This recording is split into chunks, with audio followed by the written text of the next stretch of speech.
Repeat. Let's get back to equal justice. Repeat. Let's get back to equal justice. Increase fear and suspicion. Repeat. Increase fear and suspicion. Just do it up. Every encounter is going to be much more difficult. Repeat. Every encounter is going to be much more difficult. Repeat. Gentlemen, this is about combat. Repeat. Gentlemen, this is about combat. Just do it up. Just do it up. Just do it up. Just do it up. Just do it up. Just do it up. Just do it up. Just do it up.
mechanical man.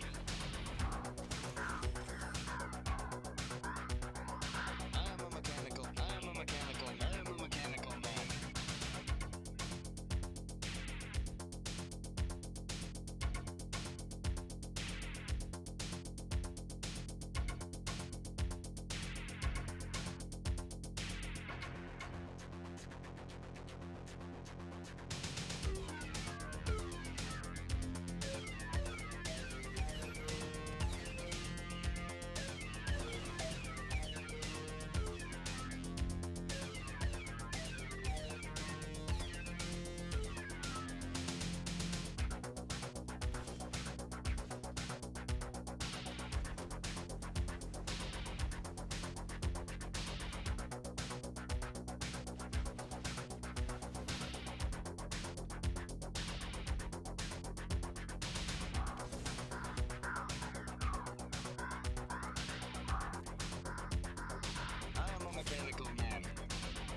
am a mechanical man. I am a mechanical man.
Just do it up. Just do it up. Just do it up. Just do it up.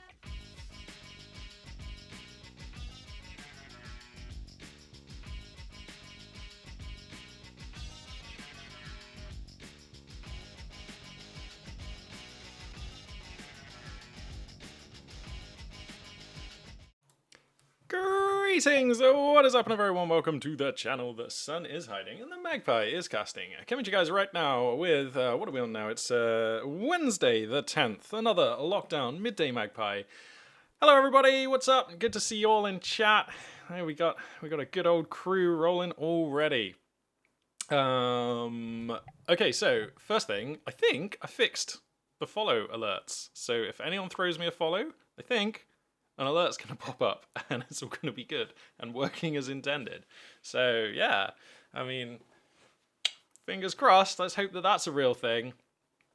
Of course, I was playing some Magic the Gathering just now. I just thought actually what I might do moving forwards is on days where I'm going to be streaming, I might just open up the stream an hour or half an hour beforehand and just play something random with the microphone turned off to save my voice, but I'll be active in chat and things, but mostly it'll just be me playing. So, you know, there'll just be a little half an hour maybe sort of window where people who want to watch the Midday Magpie can just sort of join in, you know, get yourself warm by the fire, make yourself a cup of tea, whatever it is you want to do, and watch me kind of get my ass kicked / kicking someone's ass at whatever it is that I'm doing.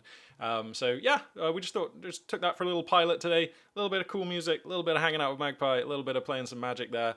Although we had some weird network problem there that was like totally weird. But anyway, we're through it now. And then Midday Magpie will begin, you know, on schedule, on time, everything looking good. So yeah, what have we been doing recently? Well, I played some Command & Conquer Remastered. God damn, that is some fun stuff.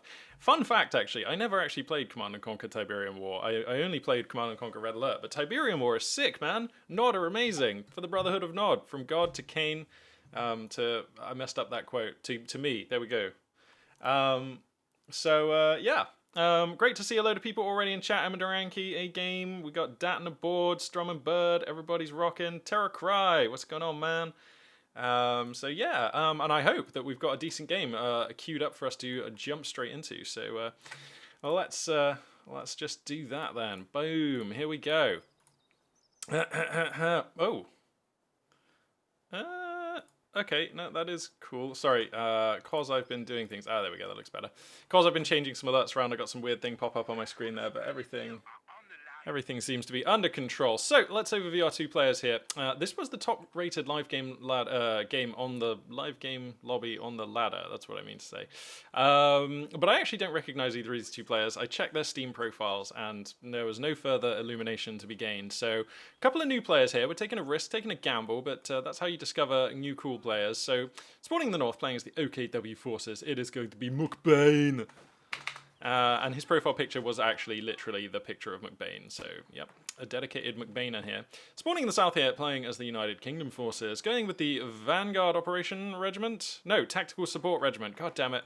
It's going to be I Love Kimbo. So here we go, it's going to be a match here on Faymanville Approach for our entertainment and education this morning.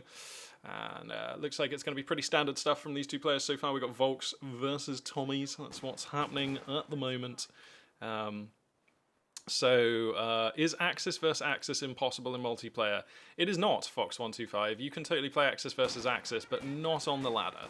You can play Axis versus Axis in custom games against your mates, and in games that are larger player numbers and stuff like that. Yep, you can totally do that if you want. And, you know, let me tell you, Wehrmacht versus Wehrmacht is a hell of a ride. But if you're playing on the ladder, if you're doing actual matchmaking, I'm afraid not. Certainly for 1v1 matchmaking, at least. So, yep.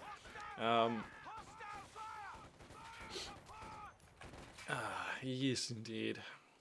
Come on then, guys. Let's move out. Let's get these guys underway. That's the thing about Company of Heroes 2, actually. Because I've been playing Command & Conquer, like, you could probably like play 2 or 3 games of Command & Conquer in just what is the early game of Company of Heroes 2. I love Company of Heroes 2, I absolutely do. But one of the things that it is not the best at is its sense of timing. If you play StarCraft 2 or Homeworld Deserts of Karak or any of some other RTSs, they have a much better sense of timing. I can forgive it in Company of Heroes 2 though, because it's so damn epic. And also, World War II was very much too long kind of affair. You know, that's the feeling of World War II. It is so much fighting that everyone gets exhausted, and it's almost whoever just has the will to win comes out on top. Gonna be a Bren carrier build here, coming out from I Love Kimbo. So the light scout car type unit gonna be out here. We'll see if he's gonna upgrade it. Probably gonna get the Vickers K at some point. Oh, here we go.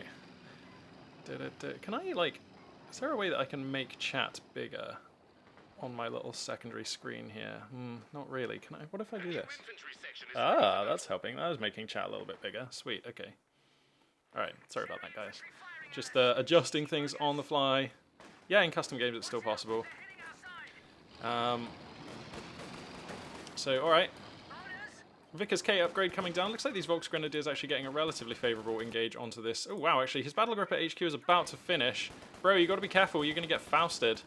This is kind of an awkward timing to just be having your Universal Carrier just chilling out here. Does get Fausted. Double Faust.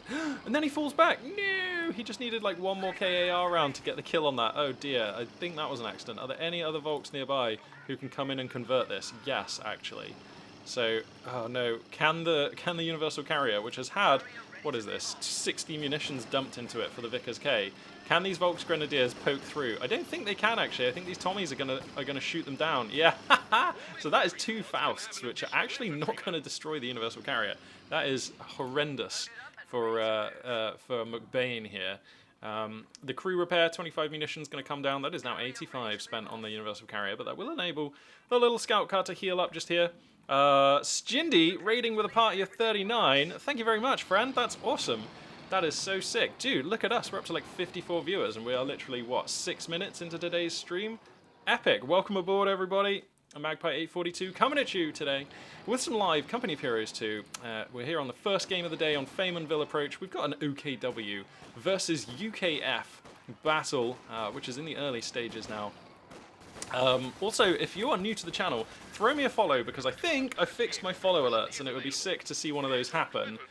So yeah, do somebody throw me down a follow, and we'll see if we get the badoink and the thing pop up and it actually work, or not. Or if this is something I'm going to have to keep working on. So, yeah. Yeah. So, just followed. All right, Welterino. Thank you very much for the follow, friend. I see it's popped up there. Give it a second. Give it a second for the internet magic to come through. It's not feeling likely now, is it? This has been too long. God damn it! What the hell is wrong with follows on my channel? I literally tested this. I switched to a different service provider and I tested it, and it worked, and it was fine. It was really good. Why is it not working now? Oh no! Oh god. Well, this is annoying. Alright, after this game I will take a look and we'll see what we can get done. Basically I switched from using Streamlabs to using Muxy, and yeah, apparently those follow alerts are still not working. Anyway, we've got an MG34 going to be added into the OKW roster here, and that does make a lot of sense, of course. Famenville, a really good map for that. Tommy's really good targets for the MG34. You definitely want to be limiting the effectiveness of your opponent's infantry. Looks like this Bren carrier with the Vickers K is going to be super annoying, shoving these Storm Pioneers around in the fight, enabling these Tommies to trade out really well, actually. Going up to 4 squads of Tommies. Okay, interesting stuff. I'm open to this. And it's going to be a flak half-track opener here from the Battle Gripper tech of McBain. And if we crack the tack, we can get a feel for exactly which areas of the map these two players have carved out for themselves. Looks like Strumming Bird is now following me. Welterino is now following me. Yes! We got follow alerts! Better late than never. They're happening. Okay, it's really loud. I take your feedback on that. Thank you, A-Game. That is actually a thing that we can change. But not in real time. I'm going to have to wait for this game to be over and then I can change it. So for now, as a celebration of follow alerts working, we're just going to have to deal with absurdly loud follows. Haha! Okay, so, alright, where's this flak half track? Alright, it's just now entering the map. Sick. It's both very loud, very central, and over the action. I hear you guys. I hear you. Okay. Well, for now, it's just going to be like this. After the game, I will make the changes. It's just, I would rather just stick to casting the game just right now, and then fix the alerts in just a second when it's much easier to do so. So yeah, I apologize. I know the alerts are super loud, super central, but we're going to get on top of it. For now, can we just be excited that alerts are working? And thank you, Welterino and Strumming Bird. There's that strumming. Yeah, Strumming Bird. You guys rock. Thanks for the follows. All right.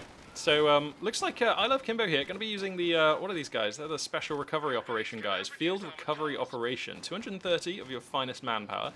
Dispatches a Royal Engineer Recovery Squad who can salvage vehicle wrecks for resources. And flares also get fired over vehicle wrecks in the target area as well. So, an interesting use there, an interesting squad to bring in. Do they arrive with the metal detector, or did he buy that for them? That's pretty cool if they arrive with the metal detector, though. And UKF forces getting off to a fantastic start in this game. Decent amounts of field control. The Axis player, it feels like, consistently has been fighting as a sort of pocket of resistance in an otherwise UKF map. We've got, you know, this is good core infantry. 4 squads of Tommies. 5-man squad upgrade coming down at a nice rapid timing. Upgrades finishing. It's going to be AEC on the heels of this universal carrier. So we're going for a sort of a light vehicle-centric strat here. Indeed, the metal detector on these Royal Engineers is immediately going to find these mines. So this is all kind of coming together really nicely. Kimbo Mad Slice! I love you too, Magpie. Hey, I'm feeling it. Thanks very much, friend. What's the last ability on the bar for the for the Royal Engineers? Well, we can check that once they're not falling back. Is the flak half track good to counter the carrier? Not really. I mean, it will limit where the carrier can be active, but you're unlikely to get a kill with it unless the UKF player makes a mistake, because the flak half track has that set-up teardown time. So it helps, but it's not really. I wouldn't consider it like a counter. Yeah. All right. So, Volks Grenadiers! Oh, Volks Grenadiers getting hung out to dry. McBain taking body blows here as Kimbo is ripping through. This AEC is just going to assault the flak half track. In desperation, the smoke comes down, but the attack ground round is really good. And McBain here is on the ropes. He's dazed. He's confused. Connieux27 is now following. Thank you very much, friend. Super exciting that we've got follows and alerts and everything working today. Really appreciate the follow. Thank you very much.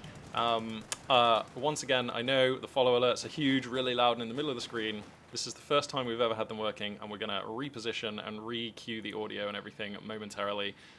Thank you very much for bearing with them as they are.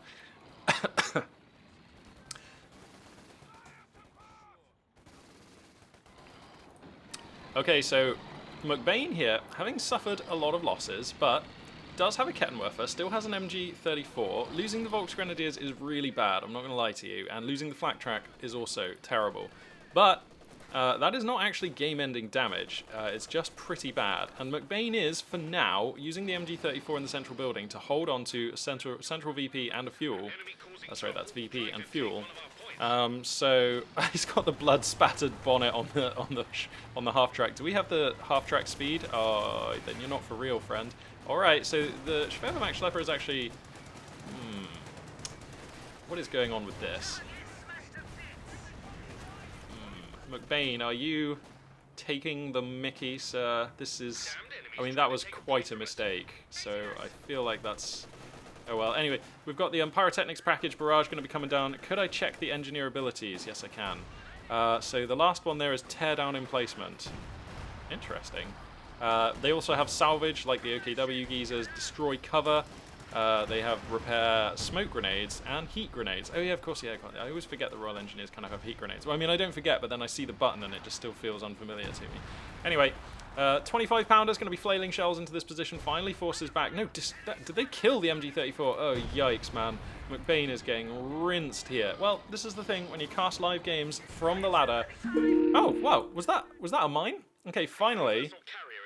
As Zodux follows, thank you very much, friend. Feeling the love here. That's sick. Thank you. Just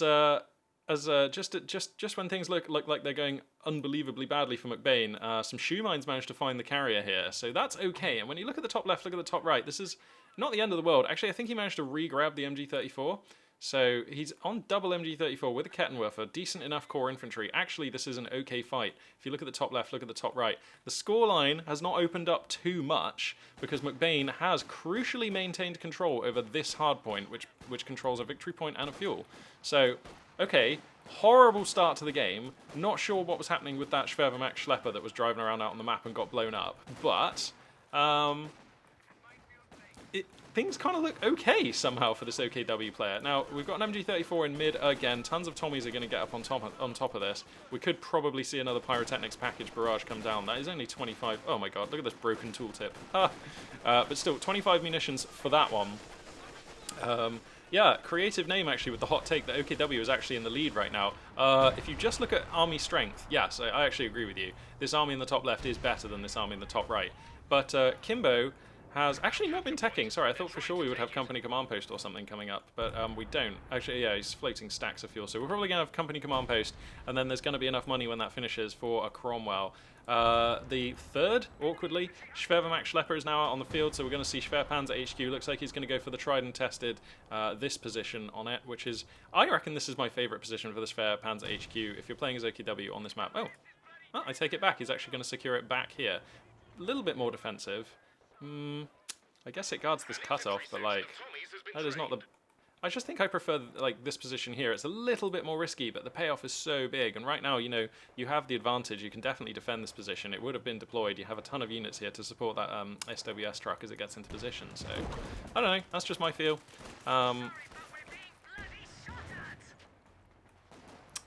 Sorry, just frantically trying to keep up with chat. Having a chat of this velocity is new to me. we are rocking it in terms of actual viewers at the moment. So, Magpie 842 still having to learn the skills, but hang on a second, we've got a big fight coming down here. MG34 in a dominating position here in heavy cover. I'm able to reduce the efficiency and force back many infantry squads here. The AEC is doing what it can to support, but a Kettenwerfer is going to move up, and that's going to push that back. Storm Pioneers as well going to get around the side, and that's going to force back these Tommies. And it is all for naught here. I Love Kimbo is not going to be able to take this fight. McBain doing work on the map. But having said that, there are Tommies who are finding profitable value, claiming map elsewhere. So that's okay. It's okay to be losing in one place on the map. As long as you even just have one infantry squad capping somewhere else, then like things are usually not too bad. So that's okay. Somehow these Tommies are still just not pinned under the relentless fire of this MG34. Kind of trying to harry this Raketenwerfer.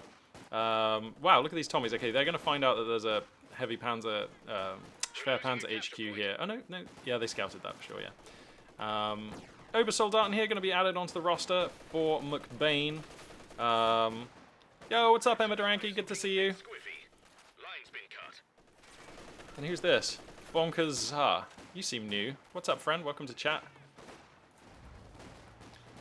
So... Okay, I Love Kimbo is moving back out onto the map. Tommy Medkit's doing Tommy Medkit things. The AEC still intact. In fact, I Love Kimbo... I mean, we lost the Universal Carrier, but there has essentially not really been any major damage dealt to this UKF roster. So somehow, this game is actually sort of proceeding in a fairly normal-looking direction. Did I miss a squad wipe on some Volksgrenadiers? I feel like I did. And it's going to be a Cromwell, so company command post finishes. Cromwell's coming up. Oh, yeah. Wow, okay, yeah, he's actually lost 2 squads of Volksgrenadiers. Okay. So, yeah, McBain taking desperate losses, but as long as he doesn't lose any other units... Oh, no, he just lost an MG34. Where did the other MG34 just die? I feel like it was in this building. So, okay, yeah, McBain... Oh, no, it's over here. Oh, no, we can't be letting these Tommies grab the MG34, and they will. They are in negative cover, though. Storm Pioneers are here. Would love to see them close in. 3 stars of veterancy, so their DPS is pretty spicy. But it's actually not going to be enough. Bundle Grenade comes down, but it's a miss. These Obersoldaten next on the chopping block. Storm Pioneers are going to be able to push up into good cover and get something done here, so that's good. This MG34 is getting super low. Tommy's still chipping away. Last man standing. What a way to go down. Imagine that, being like the last man to man an MG34 in the face of impossible odds. What a heroic death. But not enough to change the tide of battle here, as I Love Kimbo continuing to apply pressure, and you have to think now game-ending damage has been done. McBain has lost so much core infantry, lost both of the MGs. Whoops, come on, mouse. And this is just looking absolutely terrible. Yeah, the UKF player, Emma Duranke, could stand to buy an MG, but you know what? They've just nicked this Axis MG. They'll be fine. Here comes the Cromwell. There's almost no answer. I mean, we have a Kettenwerfer that is technically not dead, but this is looking grim for McBain. Yeah, this one, perhaps, seemingly, a little bit of a one-sided affair. There's going to be a Panzer IV on the way, and I mean, Panzer IVs are good, but this is going to be a Panzer IV that is being supported by a Raketenwerfer, Storm Pioneers, 2 Volks, and Obersoldaten. That is quite a small supporting cast. The UKF player is working with 4 squads of Tommies and the Royal Engineers, and crucially, the 2 machine guns. And there's really just no answer for the 2 machine guns here in the Axis list. And if you can't answer the machine guns, you don't really get to fight with your infantry. As, who's this? Limond and some binary. Limond 010101. Thank you very much for the follow, friend. That is awesome. Yes. Look at us, we've got follow alerts working. They're still too loud, they're still really annoying in the middle of the action. We're going to fix that after this game. But, yeah, thanks for the follow. So, what is... Oh, God, did he get both of the MG34s? Oh, my God, he did. All right, well, McBain is basically dead. McBain goes ahead and picks Fortification Doctrine, which somebody help me understand. I'm not entirely certain that I understand why this doctrine is being picked right now. I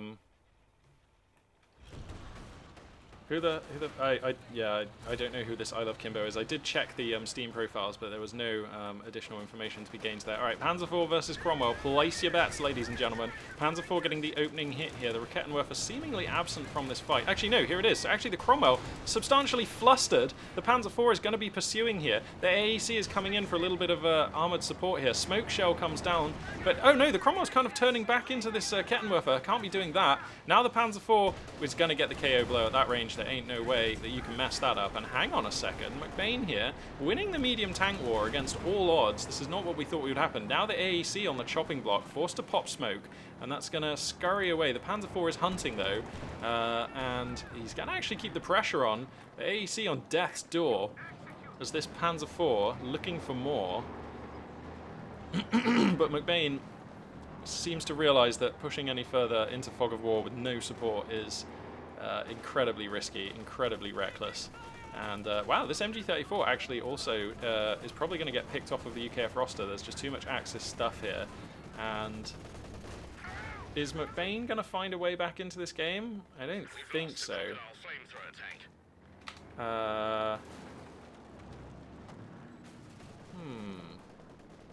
What did I just hear about a flamethrower tank? Oh, we can call it in. I see, right.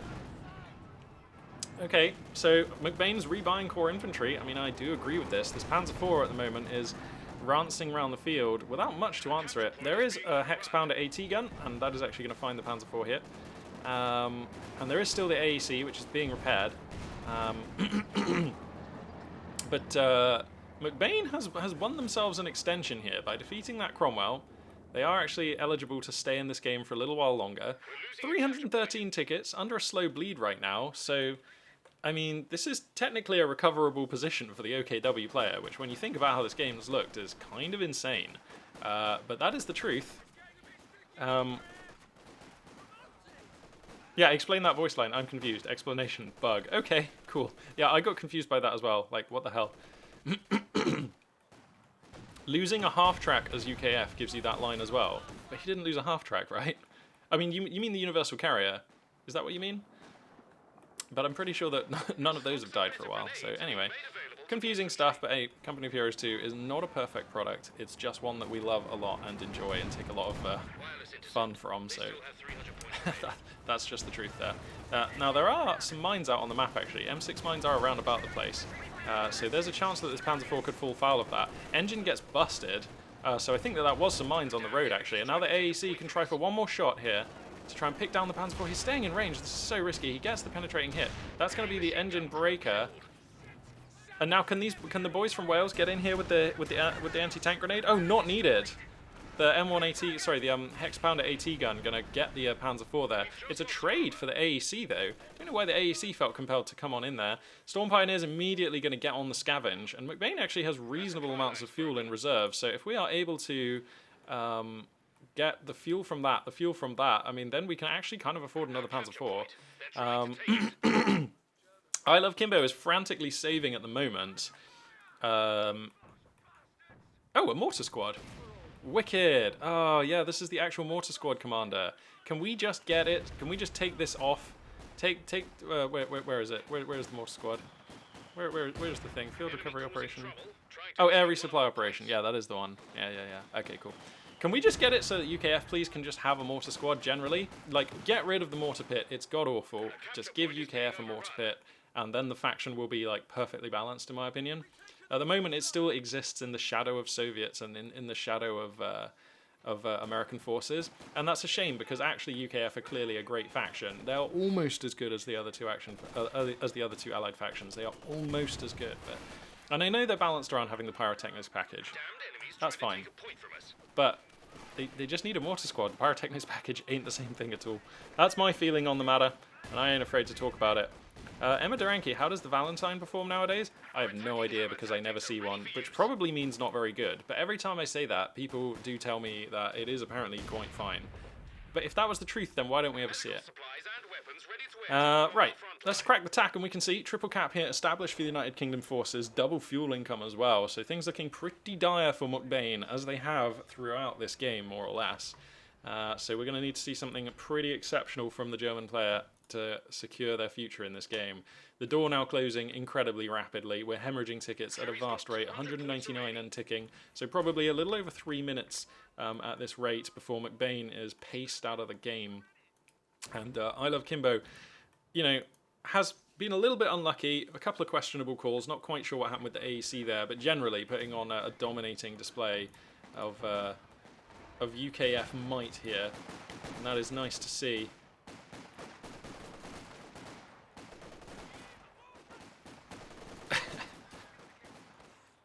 Pretty strong Wi-Fi. Strong Wi-Fi, but no patch notes. That is classic me. Yes. Oh my god! Nice pineapple. Oh my god! 3 Obersoldaten just turning into a hail of blood, gore, and limbs. And that, I mean, these are the kinds of losses that McBain absolutely cannot sustain right now. That is delivering substantial pain into his face. Nasty stuff. I mean, the thing is, creative name, you're exactly right. that, I mean, I can cast a lot of games and never see a Valentine. That's because I'm still just one person. What is a lot of games for me? Like, how many games do we reckon I cast in a month? Like, maybe 50 or so at the moment? Like, that is actually a tiny sample size, to be honest. So, yeah, I mean, literally, we're just seeing the effects of statistical distribution here. Oh, wow, look at this guy. This is... Oh, no. Oh, no. Wow, well, you know, I did indicate that this channel is for mature audiences. You know, this is NSFW stuff out here, and certainly whatever was happening to that Tommy was pretty NSFW. Yeah. So, okay, Enemy threatening a capture point. I mean, I feel like we're kind of just waiting for McBain to die, but every time I think that, every time I say that, McBain finds a way to kill some stuff and get out on the map. Wow, we've actually got Volksgrenadiers picked up the MG34. 5-star Volksgrenadiers with an MG34, an LMG34. We do not often see that. That's pretty cool. Oh wow, there's a big ball of Tommies down here. It looks like I Love Kimbo is going to pivot here and rotate some of their forces down into the southwest and finally get some UKF boots onto Victory and Fuel out here. Even scouts the position of the Kettenwerfer. What is Kimbo? I guess we're manpower. We're short on manpower, but Kimbo is actually stacking a lot of fuel. And I would not hate, like, do we have hammer tech? Can we go for a comet? That would be pretty sweet. Panzer IV is going to roll forward here. This, of course, the second Panzer IV. The Hex Pounder AT gun does have it in arc, and it's about to have its engine broken. So this Panzer IV may not be long for this world as the AT gun gets reset up. Yeah, and the Tommies pick down the Kettenwerfer. This Panzer IV is heading out the door. McBain can't take any more. He hits the floor.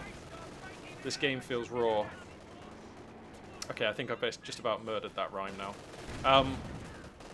And yeah, I think we're going to see the tap out here momentarily. The Kettenwerfer goes down. Storm Pioneers, 5-star Storm Pioneers, you know, they can give a good account of themselves here, but they are low on HP. The 5-star Volksgrenadier is going to be pushing. The Panzer IV there does get taken out at last.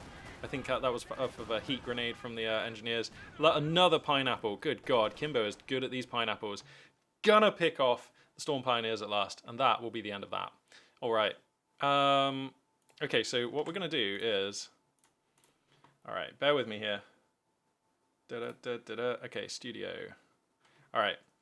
Hey, what's up? Welcome. We're gonna see a picture of my face just here momentarily, whilst I quickly. Now, can I? Okay, that's gonna do that. Ah, okay, alright, so literally this is my first time using studio mode in the wild. So, alright, alerts. We are going to change up the alerts. Just bear with me, guys. We need to... Okay. We're just doing this in real time because I suck at life. Okay, sound volume, alright. I'm going to put that down to 50% because it was quite loud apparently. So now if we get any follows, the volume will be down to 50% on that alert sound, and we'll just see how that feels. If it's too loud, we're just going to have to adjust it on the fly. And then as for the positioning, where is it? Where is a good place? Everyone was saying it was too loud. All right, we're just going to put it like there and then see how that goes. Can we just... Okay, all right. So the alerts have been slightly repositioned. I've resized them a little bit, so hopefully they are more appropriate for Company of Heroes. And we'll see. Hopefully that'll be better. Thank you very much, everybody, for tuning in. There we go. Let's bring this back. All right, cool. I used studio mode. All right, for those of you that are new, I'm Magpie842. You're here on twitch.tv/Magpie842. This is where I'm doing things at the moment. We're doing Midday Magpie at the moment on Mondays, Wednesdays, and Fridays at 1100 hours GMT, confusingly, but that's when it is midday here in England. Yeah, we're doing that next week as well. I'm thinking as well, I might start trying to do a couple of later evening Magpie sessions, because that way America will be awake and we'll get a chance to cast the American players and interact with the American audience as well. And that'll be quite fun, you know, get some new people in chat, do some stuff like that. Hey, there we go. Who's this? Kajuti is now following. Okay, there. Oh, okay, I missed it. But yeah, thank you very much for the follow, friend. Look at us going. We've got alerts working. Isn't this sick? Hey, so cool. Okay, let's jump into another game. That one was pretty one-sided and fairly short-lived. So we've got, oh my goodness. It actually doesn't look like there's too many epic players on at the moment. All right. Let's get you guys in on this. See what everyone thinks.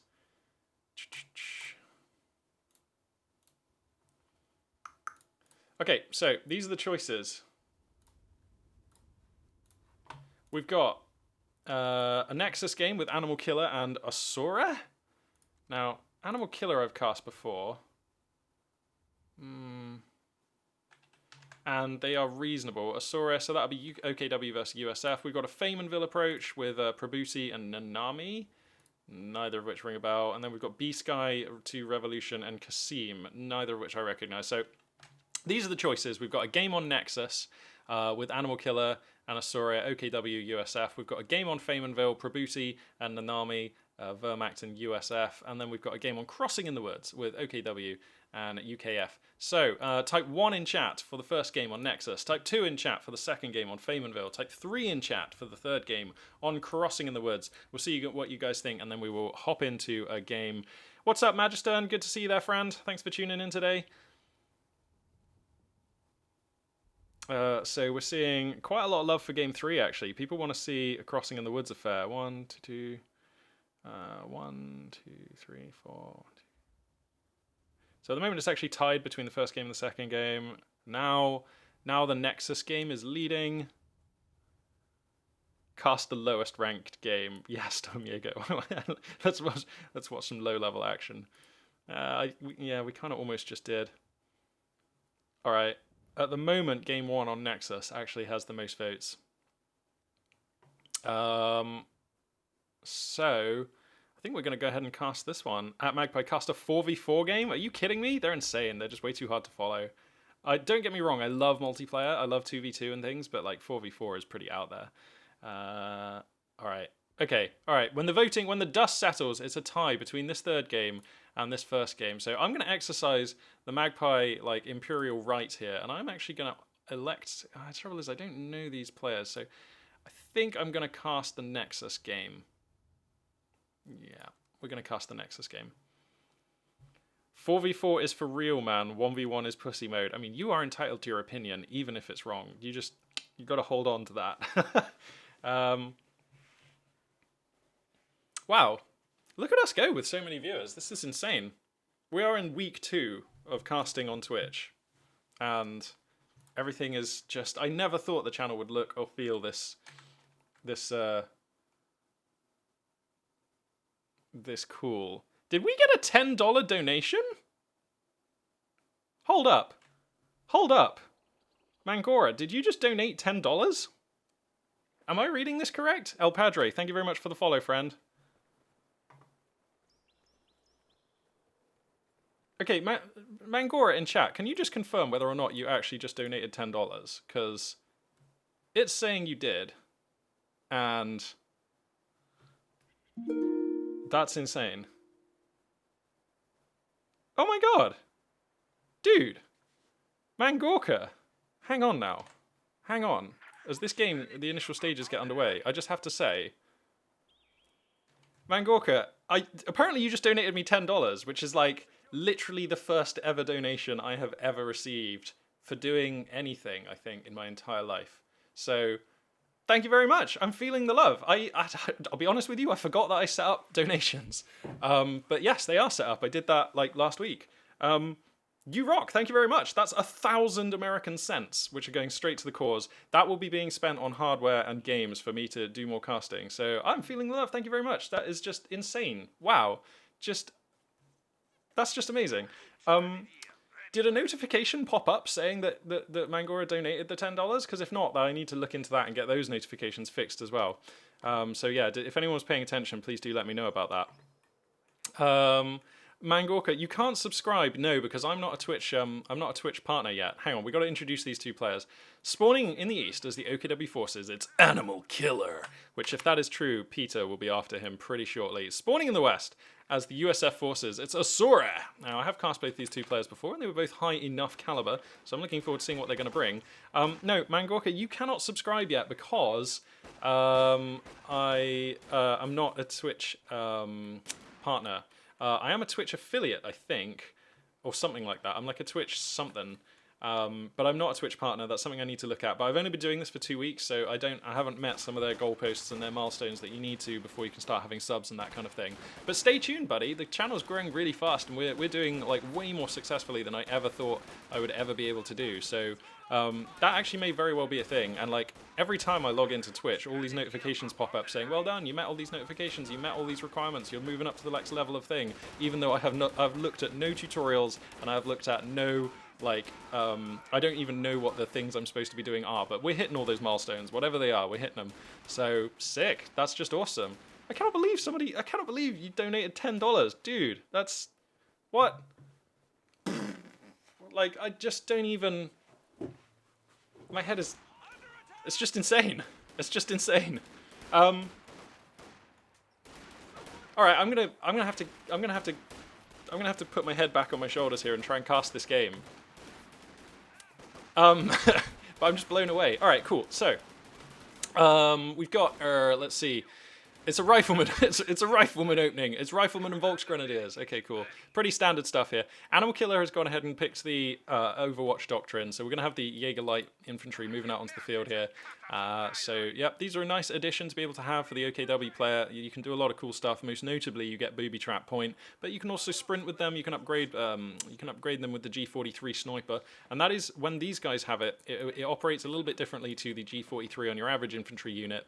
Yeah, so it's the closest thing to a sniper rifle that OKW have. If memory serves, it will instantly kill models who are at 50% health or below, and I believe if it hits models who are on full health, it does like a good 60 damage. I can't remember exactly how much damage. I just remember it's like a sniper, but it only kills models that are wounded, something like that. Sniper, getting mine arse out of here. Yeah, man. I would love, can we... Oh, is it 75% and below? Okay, Strumming Bird. Yeah, actually, you know what? That does resonate. Yeah. It is 75% or below. Yeah, so it's nearly like having a sniper, but not quite. I live and breathe for the day. I really hope it will happen, but I'm not sure if it ever will, that they release an OKW commander who has a call-in German marksman, like elite German marksman call-in button or something. That would be such fun to micro a German sniper with OKW. Can you guys imagine? Oh, man. So, hopefully they'll do that one day.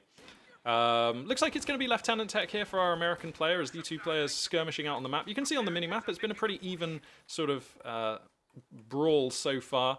Lots of riflemen skirmishing against lots of Volksgrenadiers, and both players taking some decent fights out on the map. Let's crack the tack, and you can see this is where the players have chosen to commit their units, and looks like the OKW player cementing power in the south of the map, whereas the Allied player cementing their power in the north of the map here. And the 3/4 ton ambulance is done, as we're used to seeing, and it's probably going to be a Stuart here as the game moves on. The Stuart, of course, really good on this map because this is one of the bigger maps. The maneuverability of that Stuart does make it very good for policing enemy infantry, and it's almost always going to be exactly where you want it in the fight. Second squad, actually, of Jaeger Light Infantry going to be added into the roster here for Animal Killer. So, yeah, that's pretty cool. Feels like OKW with a sniper would be borderline OP. Yeah, maybe that's just why I want to see it. But, I mean, yeah, more snipers, not a good thing. Yeah, I mean, a lot of people are pretty skeptical about giving a sniper to OKW. And I am as well. I mean, I acknowledge that there's good reasons why OKW do not have access to a sniper. And, you know, and that's something that Relic have never seen fit to do. But I still think it would be really cool. I really like it when... For some reason, I really like it when Axis abilities or commanders give units from the other Axis faction. Like, I love the Ostwind in OKW, and I love the Tiger Tank in OKW. And I would love it if they release a Tiger 2 commander for Wehrmacht. Can you imagine a Tiger 2 call-in for Wehrmacht? How sick would that be? That would be so hype. And I actually don't feel like that would be OP at all. I think because it's so expensive, and Wehrmacht already have plentiful access to the Tiger 1, I don't think it's actually that transformational, but it would just be cool.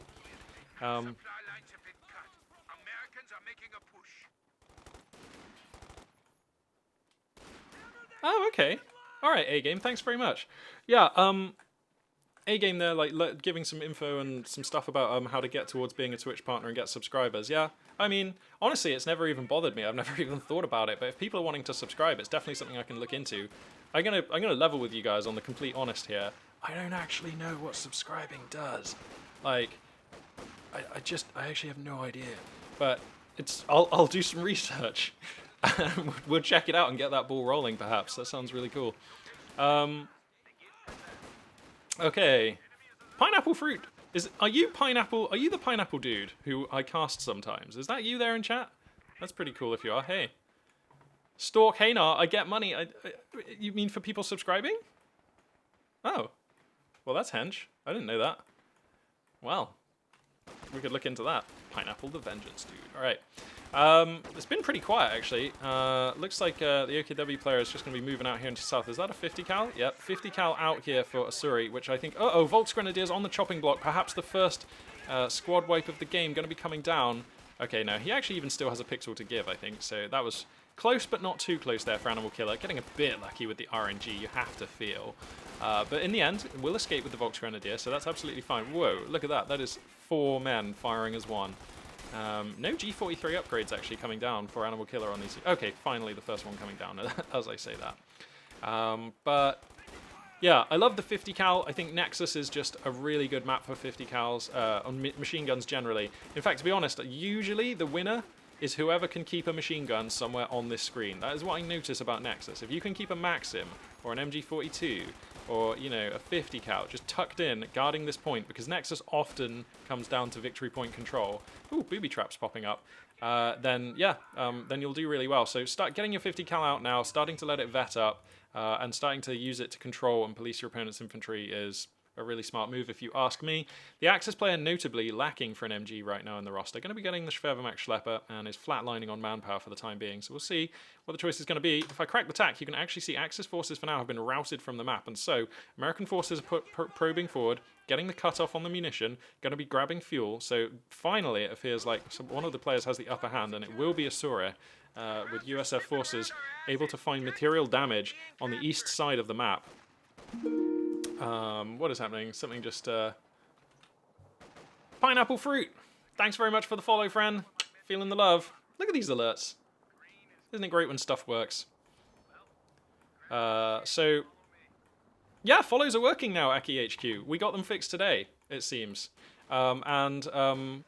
Now that I know that they work on this service provider, I'll be probably updating like a lot of stuff. So, for example, we had a donation earlier and no follow popped up. So, like, no alert popped up. So, like, yeah, I need to just quickly corral all of the alerts onto the new service provider. But that's no problem. We can get that done. We'll have that done by Friday. No worries. I could probably even do it in my 10-minute break today, but we'll see about that. Obviously, there's other things I need to do in that time.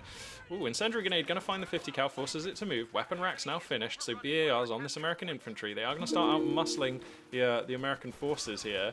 Got another follow here from Lock547 and SOB3R. Thank you very much, guys. I'm feeling the love today. Everybody is just being awesome. Aren't we privileged and aren't we lucky? And isn't it amazing to have such a productive and happy chat? Everybody's just talking about the game, hanging out, enjoying some RTS times. I'm okay with this. If this is the place that I exist on the internet, then honestly I don't think there could be a higher goal. Like, this is just sick. It's just the best thing. Okay, so the SWS truck gets scouted halfway through construction, but it does finish with only minor damage being dealt. So that's a little bit fortunate there for Animal Killer. Anytime you lose a Schwervermacht Schlepper truck, things are freaking terrible for the OKW player. OKW units also piercing deep in the north here, as Animal Killer able to finally make up some ground, but he will be losing south. Paratroops now coming in, so it's going to be an airborne company pick. Oh, yep, airborne company pick, as we have a minor lag spike there. Sorry about that. Now, interesting teching, of course. Let's talk about this from Animal Killer. We've gone for the mechanized reg instead of the Schwer Panzer HQ, so opting to complete the tech tree is a very interesting decision that we do not often see OKW players do. So he's going to position it in a place where the mechanics are going to be useful, and we're going to see exactly if there is going to be a mechanized reg choice coming out here. Oh, Pineapple, very nicely done, coming over the wall there. Paratroops doing pretty cunning stuff. And, though, Animal Killer is just getting smothered a little bit here. Every time OKW infantry is trying to do stuff on the map, it is getting beaten down by powerful American infantry. To be honest, as we are oftentimes used to seeing in the early stages of the game, and it's going to be a Panzer II here for Animal Killer, which might help break the sort of soft lock that we see Asuri establishing here.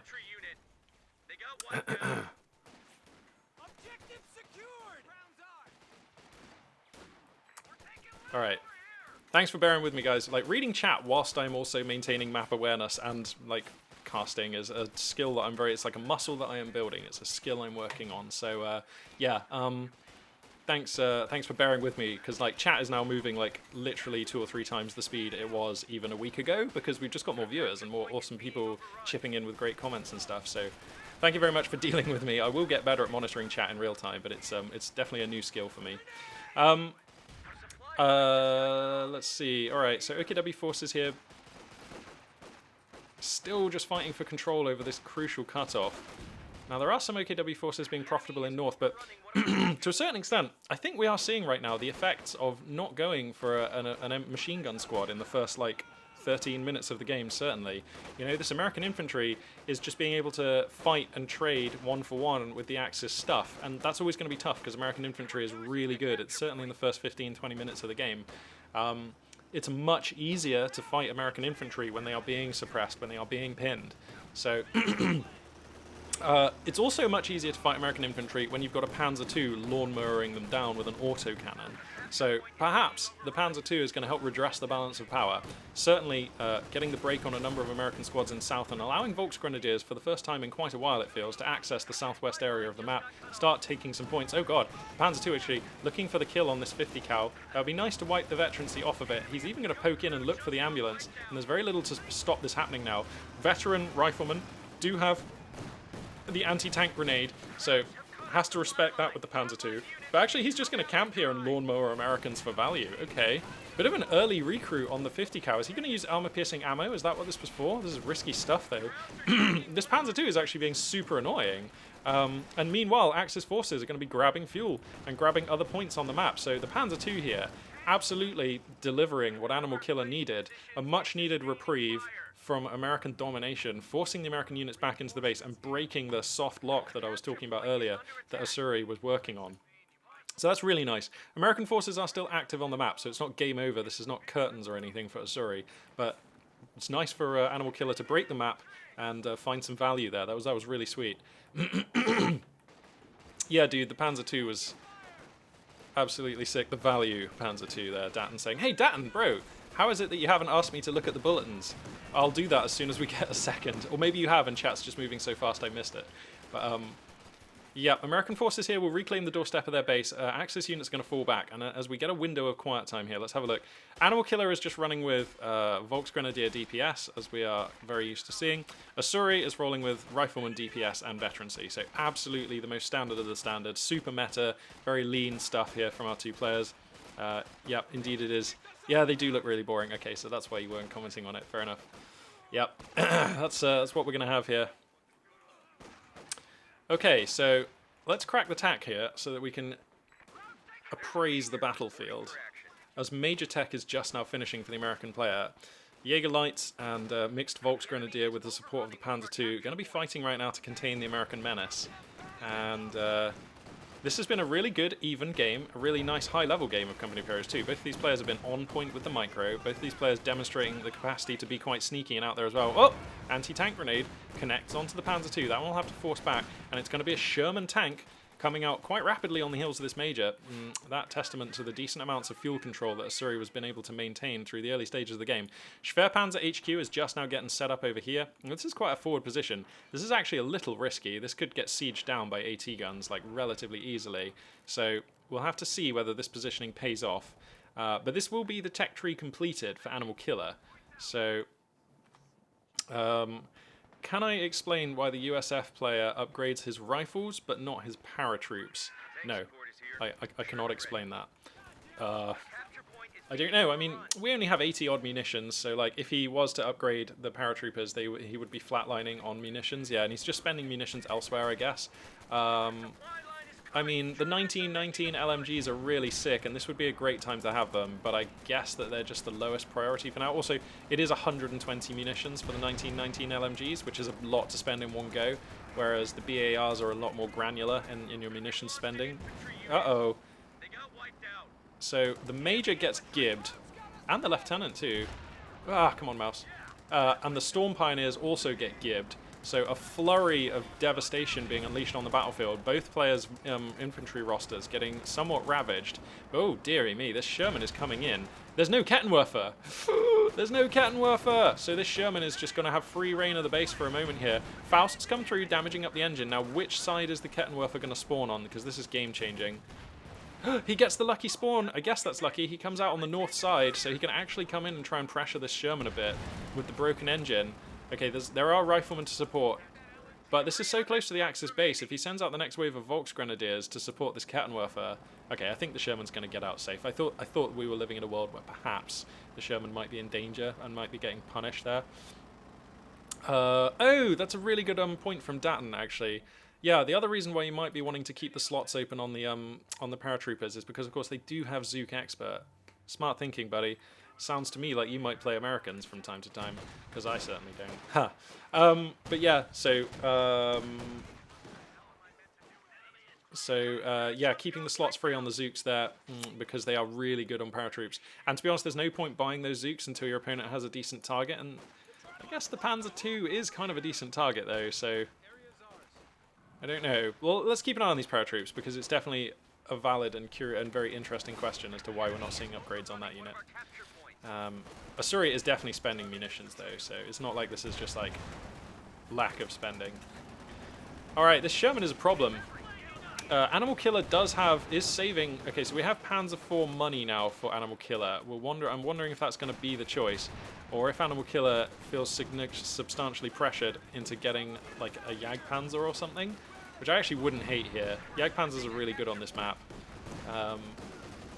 And I just think if you get a Panzer IV and your opponent gets a second Sherman, oh god, the Sherman as well is going to pick off the Panzer II. That was a great Panzer II. Things looking really rough now for Animal Killer. The roster very small. We're basically down to 5 combat squads with 1 anti-tank gun. And this is a really fully fledged American army with medium armor support. Now, lucky for Animal Killer, there are no machine guns on this American army, so we can definitely get stuff done. Jaeger Lights, actually. They can salvage whilst invisible. Sweet. That's pretty cool. We're losing a capture point.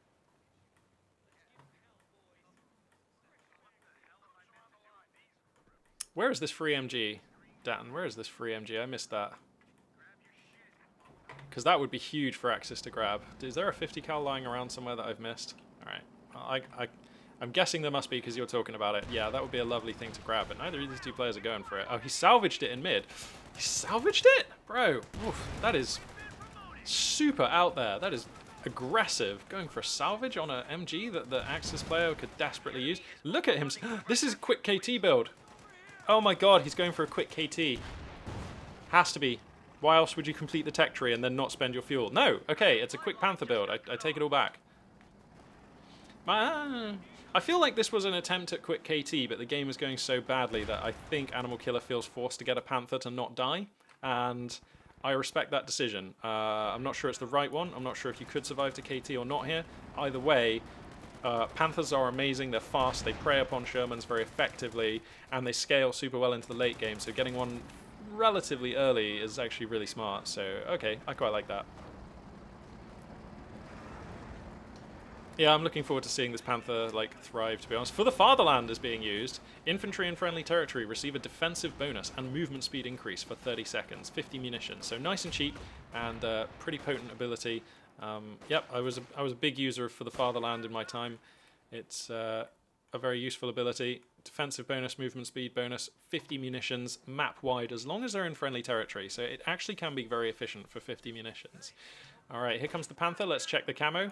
I'm going to give the camo a B+. That's some pretty sweet camo. Not my favourite, but it's pretty sweet. I promised KT Rush. Hang on. Like, within 10 seconds of me figuring out that this was going to be a KT build, the Panther came on and we adjusted those expectations. I'm not sure I promised a KT Rush. Alright, so the Panther immediately gets a nice engage into the Sherman, forces smoke to be popped on the American medium.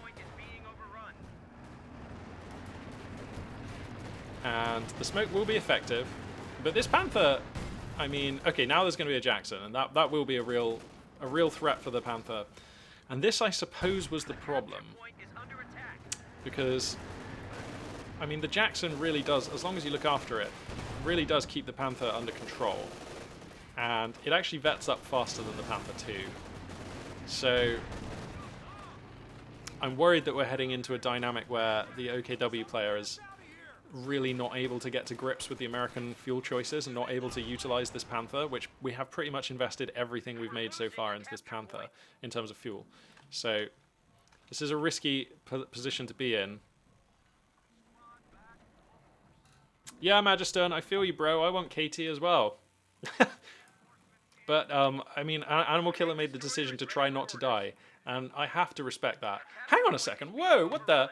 Whoa, whoa, whoa, whoa, whoa, whoa, whoa. I have just assumed that the American player has been as dominant in terms of the scoreline as they have been on the map, but that has not been the case. For all that the American player has been having good access to the eastern side of the map and going for the cutoff and harassing the Axis fuel and so forth, the victory point control has been stunning from the OKW player because we're down at 230 for Asuri under 448. What? Vaxen, buddy, thank you very much for the follow. Really appreciate that, my friend. Really appreciate that. It's just been epic today. We've had loads of follows and our first donate. Ah, so sick. So, okay. Oh, yeah, we got a squad wipe there. Wow. Okay, well, those riflemen are going to go down. OKW, Obersoldaten pushing across the open. LMG-34 blazing from the hip. Now, the Sherman was technically destroyed, right? But it is actually only abandoned. And the Panther is actually unable to come in and finish that. Rear Esh are on the scene repairing. So Asuri may be okay.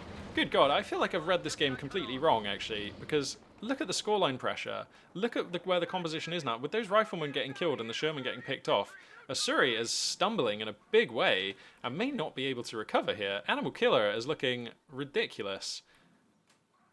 Yeah, no, well, creative name, I mean, you're quite right. Yeah, I did misread that a little bit, but the American player's composition was sick, and American forces were, like, penetrating over to this side of the map quite a lot. It really looked really bad until the Panzer II came out, and even then it kind of was 50-50. The American player was getting a lot of work done. Now, though, yeah, okay, now I grant you, the OKW player is in a great position. We've got Panther versus Jackson, Sherman, and the infantry roster's looking okay. I love buying a new 50 cal for Asuri. But the scoreline is the real story. This is the real advantage. If the scorelines were even, I'd say this is essentially an even game. The scorelines are nowhere near even. The American player is under intense pressure now to maintain victory point control for the rest of this game. And I imagine that obligation is going to force them to take some suboptimal fights as this game goes on. Jackson here, getting very low. This Panther is doing some real work. Has, of course, got access to Blitz now. As the, what was that, the M1AT gun gets a lovely penetrating hit with the tungsten round on the way out the door there. But, yeah, once we get to Vet 2, then we get the armoured skirts, and that's when the Panther has really arrived, if you like. That's when it becomes very difficult to kill. Capture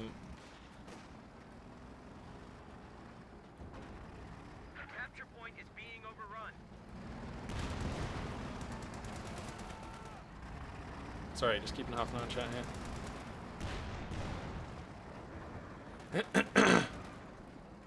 Uh-oh. What? How is that guy alive? What?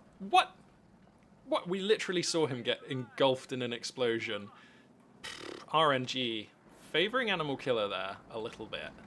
In fact, we saw the favor Animal Killer a little bit earlier on as well when some Volks got out of a pretty nasty situation. So, just worth keeping in mind. You know, Company of Heroes 2 is a high skill, high intensity, very real RTS, which does have RNG decide some of the most important moments, and that is a very odd dichotomy.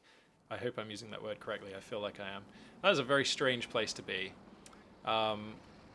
Even StarCraft 1, right, for all of its majesty and for all that it's fantastic RTS, the RNG elements of StarCraft 1 are god-awful. High ground advantage is a sin. And normally RNG in RTS is terrible. It is terrible. And it is amazing that Company of Heroes 2 is still such an amazing game in spite of having such important RNG. But yeah, wow, look at these barbed wire, and the use of booby traps by Animal Killer has been really good. Animal Killer kind of making me think that Overwatch Doctrine is more alright than I thought, because for the first time that I've cast, certainly for a long while, Animal Killer is actually making really good use of the abilities provided by the Overwatch Doctrine. Positioning the trucks out here so we can make use of the forward receivers ability, you can see here. That's no coincidence that we picked this commander really early on and we're putting our trucks in different locations, so we're feeding into value there. We're using the Jaeger Light Infantry, who both now have the G43 sniper upgrade and both have been planting booby traps and salvaging and using the G43s to pick down American infantry. So that's value there for sure. We've not seen any Goliaths yet. We've not seen a Lef 18, but hey, this could actually be an okay map for a Lef 18. If you build it like here, how does the American player ever realistically get to grips with that? So I am actually liking what I'm seeing out of the Overwatch Doctrine, and I feel it's rare that I can say that. And of course, in the late game, we have the stunningly powerful Sector Assault available. 250 munitions, of course, for that, which we're nowhere near. But that is usually the only reason it feels like that players take the Overwatch Doctrine, and it's nice to see Animal Killer making some subtle adaptations to the composition and the positioning of their buildings to just eke out some more value out of this commander and prove that it actually can offer you things earlier on in the game.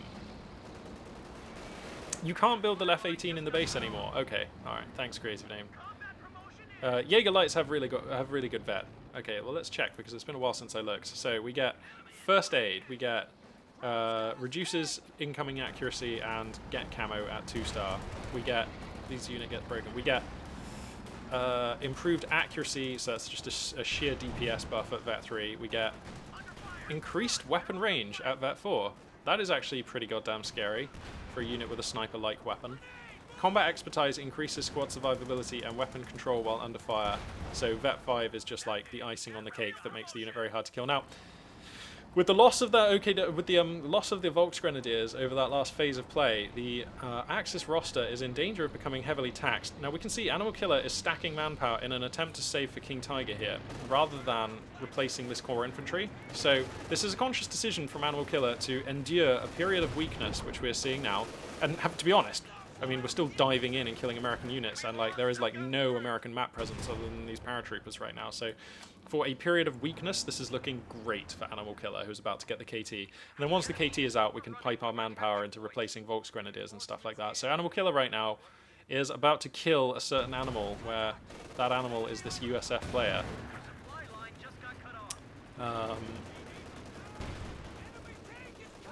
Jaeger Light Infantry are OP as fuck. Hot take. I love it. Creative name. You're always coming in here with strong opinions, and I do love it. Yeah, possibly. I don't know. He's going for Second Panther. What do we think about that, chat? Second Panther, not KT, when we had the fuel and the manpower, actually?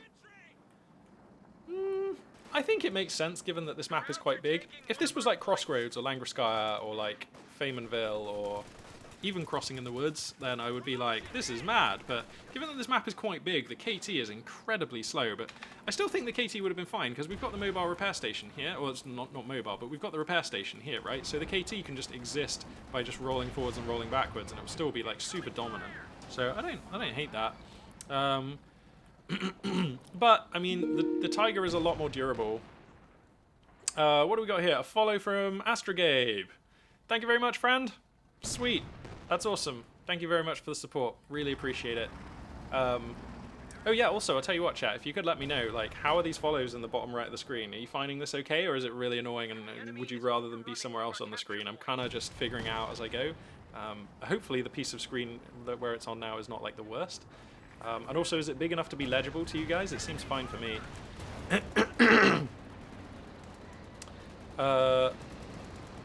So yeah, okay. I mean, Double Panther is really good against every American armored unit that is going, and they do enough anti-infantry that with two of them you're fine. Yeah, the Jackson just gets destroyed. The Sherman will be next, and with it, I feel like the hopes for Asuri in this game are just over. The infantry roster is way too taxed, and that will be game. Yeah, desperately rebuilding a Jackson, but that would have been just to get to the same position that you were in before you lost that Jackson, which is not a good position. So wow, Animal Killer there, putting together a convincing display. Despite my earlier sort of perhaps misread that the Animal Killer was in a really rough spot, I think Animal Killer was in a bit of a rough spot until that Panzer II came out, and then I was a bit worried again when the Panzer II died. But I mean, the control over the victory points was so good for Animal Killer that yeah, just able to absolutely like come back and dominate. Like that was just really cool. Datton, well, I'll tell you what. let's go back and just have a look for the next game. Datton, thank you very much for the feedback about the location. That's really useful. He just wants the triple Panther madness. Well, thank God we didn't get there, eh, Strummingbird? Can I compare the Jaegerlight infantry kills with the USF infantry squads? Yeah, sure, creative name. We can take a look at that. Panther anti-infantry is quite bad, yeah. It is quite bad, but with two of them, it's like okay. The OKW player won Storm Jaeger, Animal Killer, convincingly as well. So let's have a look here. If we go to units, we can see, so Jaeger Light Infantry did 4,285 infantry damage for Animal Killer, whereas the Rifleman for Asuri did... Where are the Rifleman? Ah, there. The Rifleman did like 9.5 thousand anti-infantry damage. So given that there were more Riflemen produced and they had BARs, I think that is about right, isn't it? But certainly those Jaegerlight infantry looking really good. Cries of Axis OP in chat. And I can't actually check kills here unless they were like one of the highest killing things, I'm afraid. Sorry about that. So, I mean, yeah, the Rifleman killed 61 models, but I'm afraid because Animal Killer had other units outperform the Jaegerlights, we can't actually see the stats on that, which I grant you was a little frustrating. But anyway, there we go. Yeah, the damage use number is kind of useless, yeah. To be honest, most of the stats and post-game analysis stuff in Company of Heroes 2 is pretty useless. Alright, so we've got Animal Killer and the Sloth on Angerville. That actually seems pretty hype, because we've got Soviets, and Animal Killer is clearly on form today. We've got Beast Sky Revolution and Bruce on Lost Glider. We've got Korean and Nanami on Faymanville. I'm inclined to follow the narrative of Animal Killer into this Angerville game here. So we're going to load on into that one. Fingers crossed that Co 3 will give us better... Yeah, there are certain things that if Co 3 does, it will be one of the best RTSs of all time. I suppose you could say that about any game that's in development. But as long as you have good casting support, by which I mean the ability to cast games like I do here, but also, let's give us a good overlay. Let's have a good observer overlay with access to graphs and stats and things in a much more useful way, like what we see in StarCraft 2. That would be great. And also, let's have a viewer portal for in the game, a little bit like Dota, so that players can, in the game client, in the game engine, watch tournaments with their favourite caster commentary in the game, just like in Dota. That would be absolutely sick. Let's have good tools that analyse things that are really important about the game. I don't know, a couple of suggestions there. Anyway, we've got a 2-minute delay on this game. So what I'm going to do, as I bring you all back to a picture of my face... What an amazing stream this has been so far, by the way. Like, thanks everybody for tuning in. I'm just, like, blown away by the support and just numbers of viewers and things. I'm going to go for a quick 10-minute break. So what are we now? It's like 10 past. Let me just check my phone, actually. Hang on. Yeah, okay, it's going to have to be a 10-minute break. Unfortunately, I've got some work emails here. So yeah, I'm going to go for 10 minutes. I'll be back at 20 past the hour, and then we're going to get back into this next game, which hopefully is going to be really cool. Continuing the narrative here of Animal Killer, who's hopefully going to have another great game for us here, this time against Soviets. So, yep, thank you once again, everybody, for tuning in, and I will be back with you in 10 minutes. Don't touch that dial. Keep it locked. It's going to be a good one.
Greetings, or what is up, and a very warm welcome back to this Midday Magpie.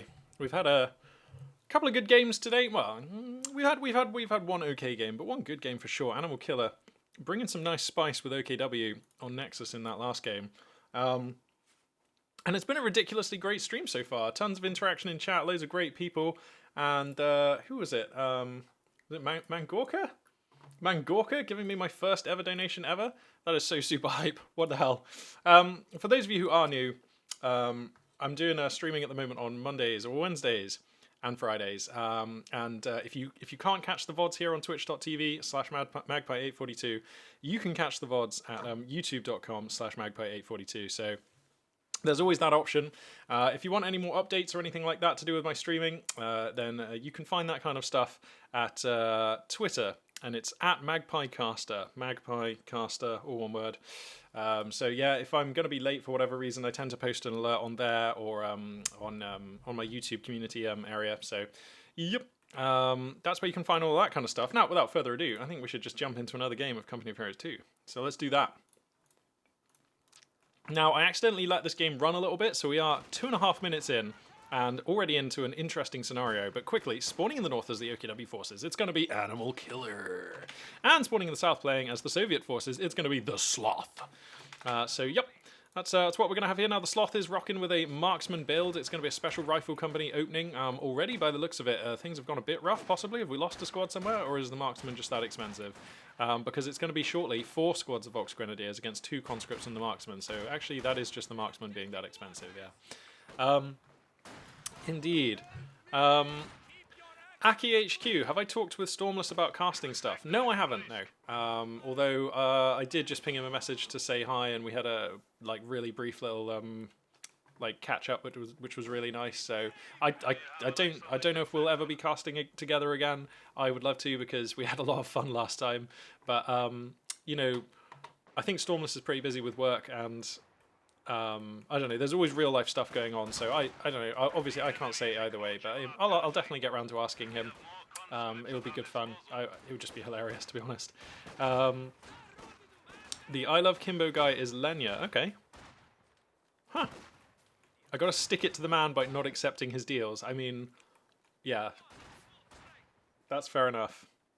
Wow, Twitch is the man these days. Jeez. Imagine that.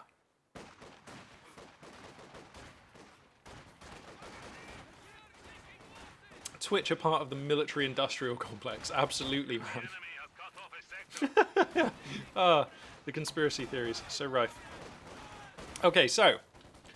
Looks like we've got the Sloth kind of being crushed out here. Animal Killer is killing an animal, and that animal is a sloth. So, yeah, losing a conscript squad there is pretty terrible. I think it was a conscript squad. Yeah. And that is, anytime you lose a squad before the 5-minute mark in the game, that is rough. Like, things are going to be so tough, so I'm a little bit worried for the Sloth here, if I'm honest.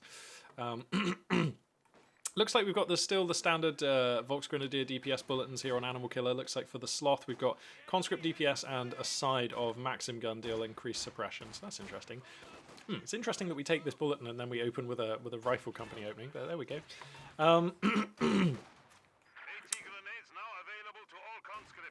That is a quick AT grenade research as well. That is so quick. I would say that that's maybe too quick. I mean, I know that because we can see that this tech truck hasn't actually deployed, so...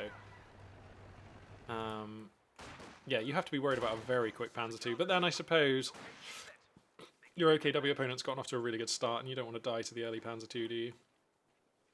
Looks like Animal Killer here is going to be rolling with Grand Offensive, Overwatch, as we saw him use in the last game, and Elite Armor Doctrine. So 3 very good commanders there. The jury, to some extent, for me, still out on the Overwatch Doctrine, although I will admit that in that last game, Animal Killer did make him look totally acceptable. It's just that OKW have a lot of really good, very transformational commanders, and I'm still just not convinced that Overwatch Doctrine actually offers you as much as some of the other commanders going.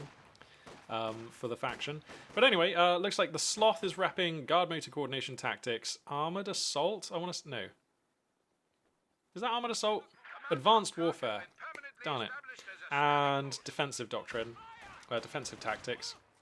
And these are fine. Guard motor coordination, I'm, again, you know, I say this every time I see him on the roster, I am surprised how much he is appearing on Soviet rosters. I get that he's an okay, fairly vanilla Soviet commander that offers you decent stuff that supplements pretty much anything Soviets want to do at any point in the game, but you can say that of quite a few of the good Soviet commanders, and he just doesn't have anything exceptionally pokey, and I do like to have something really spicy. Like, for example, Defensive Doctrine gives you a load of epic stuff, new units, and has a load of stuff available early on, and then you get the anti-tank Overwatch, which is so spicy, really powerful. And, you know, Marked Vehicle is good, Crew Vehicle Repair is good, Guards Rifle are good. Those are fine abilities. But for me, the T-34-85 is actually... it's just okay. I mean, it's a fine unit. It is a fine unit, but you still have to pay for it. You still have to tech up, and it's not that transformational. It doesn't really let Soviets do anything that they weren't doing before. It's just a better T-34. And the 120mm Mortar Squad, honestly, for me at this point, is a just-for-fun unit. I actually do not think it justifies at all the additional cost over a regular Soviet Mortar Squad. Dear God. We actually don't control a single sector. Oh no, things are going really rough here for this Soviet player. T-34-85 is insane. It's very good. It's really good. I mean, I understand that. It's like probably the best medium tank going. But it's still a medium tank, right? And Soviets, anytime you could build a T-34-85, you already have access to another medium tank. So the benefit being provided by the unit being available is only the bit where, like, it extends beyond what the other medium tank, the T-34-76, does. So, like, I don't know, I'm just not convinced that it's that revolutionary, you know? The T-34-85 is Love Nest's love? Well, if it's Love Nest's love, then it must be good. I mean, yeah, fair enough. Man, it's been a hot minute since I've cast any Love Nest. The T-34 is just like the Panzer IV, like the Panzer IV-J, or like the OKW Panzer IV. Yeah, it's really good. I do get that. But it still dies to AT guns. It's not that much, or is it even... I don't think it has any additional armor, does it? Over the T-34-76? In the game, I'm not actually sure. I think it might have like a little more armor and in the actual in-game numbers, but... Wow, we are seeing the Soviet player die so quickly. There's just very little going on, except a Soviet player who wishes that they didn't open with the Special Rifle Campanaya. Where is their Special Rifle Campanaya? Oh, there it is. Special Rifle Command, even. What did he just lose? Oh god, we just lost the engineers. Oh. This is looking pretty unfortunate. Maxim gun here, gonna try to put up some defense. Oh god, he actually picks it up, because he's getting flanked by STG Volks. Oh no. How many kills on the marksman? Come on, there must be some hope here. Yes, 10 kills on this marksman. There is something going that way. Something going the way of the Soviet player here. It can take an extra hit from an AT gun. Emma Duranki chipping in there. Okay, fair enough. It's a 5-shot instead of a 4-shot. Has insane AT and AI. Is fast. Can ram. Fairly cheap. Yeah, okay. Alright. Alright. I'm becoming... You guys in chat are increasingly convincing me that I may be undervaluing the T-34-85. That's fine. And to be fair, I mean, at least the T-34-85 is a good tank. Like, it's just really good, isn't it? Whereas I feel like the T-34-76, I mean, you know, veteran listeners will know that I am usually pretty goddamn skeptical of Soviet players building T-34-76s. I feel like people do it too often. I feel like if you're building the 76 when you are, like, behind, or even if the game is at parity, it's not good. It just doesn't ever seem to look good. It's great if you're ahead, because then you can just convert your fuel into battlefield presence and punch them down, or, like, you know, run them under the tracks of your T-34s. But, like, other than that, I don't really like the T-34-76. So the upgrade to the 85 is actually pretty substantial, isn't it? Sloth looks slow on response time. Yes. Yeah. Alright, maybe we do all know how this game will end. Ugh. I keep on wanting to give Sloth another chance. But I've actually just not ever seen them play a good game as Soviets. It always just looks really, really, really rough. That's the truth. I'm not trying to be harsh to any player. And certainly, it's much easier casting than playing. But yeah, I mean, you know, I have to be realistic as well. And you know, perhaps Sloth is just still very much in the learning stages of getting together with Soviets, or indeed the game. Angerville is barely recognizable. Yeah, a lot of changes on this map, but it's still one of the cooler ones in the pool. I think it's really hard to pull off a map with asymmetrical design that's a 1v1 map. And I think Angerville might be the best example, or one of the best examples that I've ever seen of that being done. Yeah. He can redeem himself by building a lot of Su-76s. Datton, you for real? That's not going to work, is it? Alright, so he goes for guard motor coordination tactics. Oh. Ah, the sun has come out. Oh man, it was so gloomy this morning that I didn't close my skylight and open the other window, which I do normally for casting. So now that the sun is out, it's actually really bright here. We'll see how it goes. It'll probably go away in a second. I'm a nerd. Stop it. Direct sunlight into the nerd cave. Not good. I want to see all those barrages as well, Datton, but I mean, he's going to have to build a Tanker V Battalion command first, and I'm not even sure that he's going to have the money for the SE-76s. Well, okay, he will, but like, I'm not even sure it's going to be good. Alright, so this roster's getting to an okay place, though. You know, the Maxim's thundering away, we've got a Zis gun, the Marksman is still doing work, up to 14 kills, nearly on the way to 2-star vet. You know, Guards infantry are just what we needed. We have the munitions for DPs. And then, okay, then we're in a reasonable spot. Now, there is a Panzer IV, and I grant you, that's a problem. With one Zis gun, that is actually not enough. But hey, at least anti-vehicle grenade finished like 8 minutes ago, so that's ready. Yeah. Angerville is not very liked by KO2 players. No, it's not. I still quite like it. I guess I'm a caster, so I guess that's why. Oh god, he just instantly loses a squad of conscripts. Brutal. Down at 192 tickets and ticking. Alright, maybe this was a non-game. We'll see.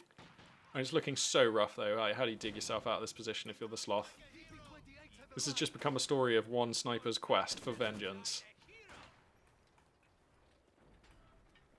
But yeah, I can see why Angerville is really polarizing for players, because like stuff like this just happens, and like how do you know, I mean, I know that you can siege this down with Zis guns and things, but asymmetrical maps do feel, or can feel, really annoying to play on. I am still glad it's in the pool though, and throughout Company of Heroes 2's history, we have had some very epic games on this map. I know that that doesn't always mean that the map is well designed or a good map. There are some terrible StarCraft maps which have given us some epic games, but if you talk to the players afterwards, they'll just be like, please never make me play on that map ever again. And you can understand why. Like, bad maps sometimes make for great games, but that doesn't mean that the players had fun. I'll tell you what, actually, I've been playing that Command & Conquer Remastered a little bit, and Jesus Christ, some of the map design is just so bad. I'll tell you what, actually, we've learned a lot about RTS, haven't we? I know this game's a little bit one-sided, so I'm just going to sort of talk and, you know, we'll mention any noteworthy events, but for now things are looking super bleak for the sloths. So we'll talk about Command & Conquer Remastered. Man, have we learned a lot about RTS since Command & Conquer Remastered came out? Like, damn, son. Turns out Fog of War is a really good idea. Fog of War is a good idea, because if you just have Shroud and then you can permanently see anything you've revealed, that's a very different game that you're playing then to having Fog of War. So yeah, we've learned that Fog of War is really good. What else have we learned? We've learned that having resource locations that are like discrete, that are finite, so you hold the location and you get the resources, is usually a better mechanic than having resources that are all over the map that your harvesters have to go out and get. Now I know that that's how Command & Conquer works and has almost always worked, but even the Command & Conquer series abandoned that after Red Alert 2. After that they were just like, no, resources, it's really annoying having them this way. Because it's chaos. You're having to defend these harvesters on the map with whatever you've got, and it makes for a certain style of game, but you don't always want that game, like every game you play. What else have we learned?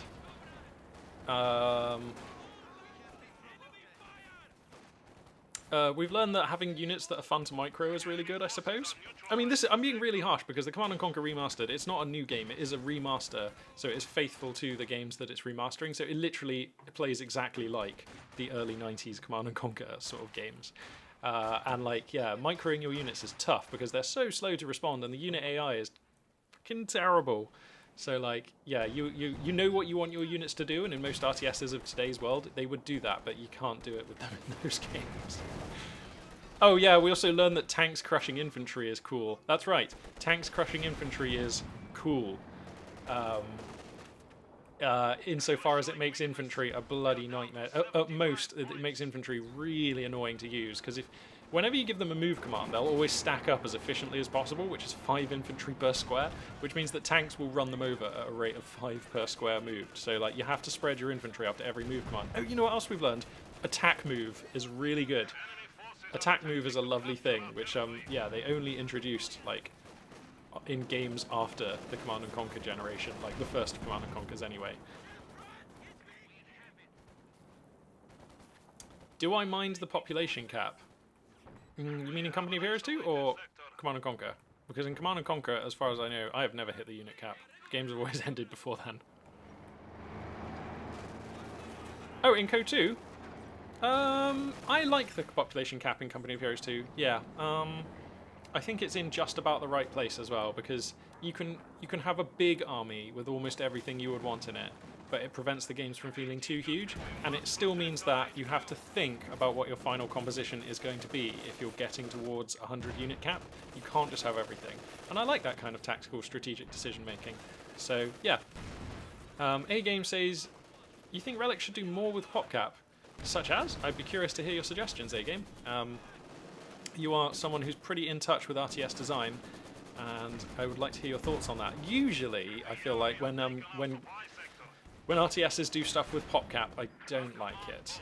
One of the only times I have liked it is in Homeworld Deserts of Karak, where one faction does it with research upgrades and the other faction does it by putting down logistics modules. And that actually felt fun, because it gives one faction a sort of positional play disadvantage and the other faction a research time disadvantage, which you both had to be microed and could be exploited in different ways. Oh my god, is the Sloth actually kind of killing the core infantry roster of Animal Killer? Animal Killer, you should probably spend some of this manpower here, bro. Looking a bit low. Looking a bit low, looking a bit thin on the ground here.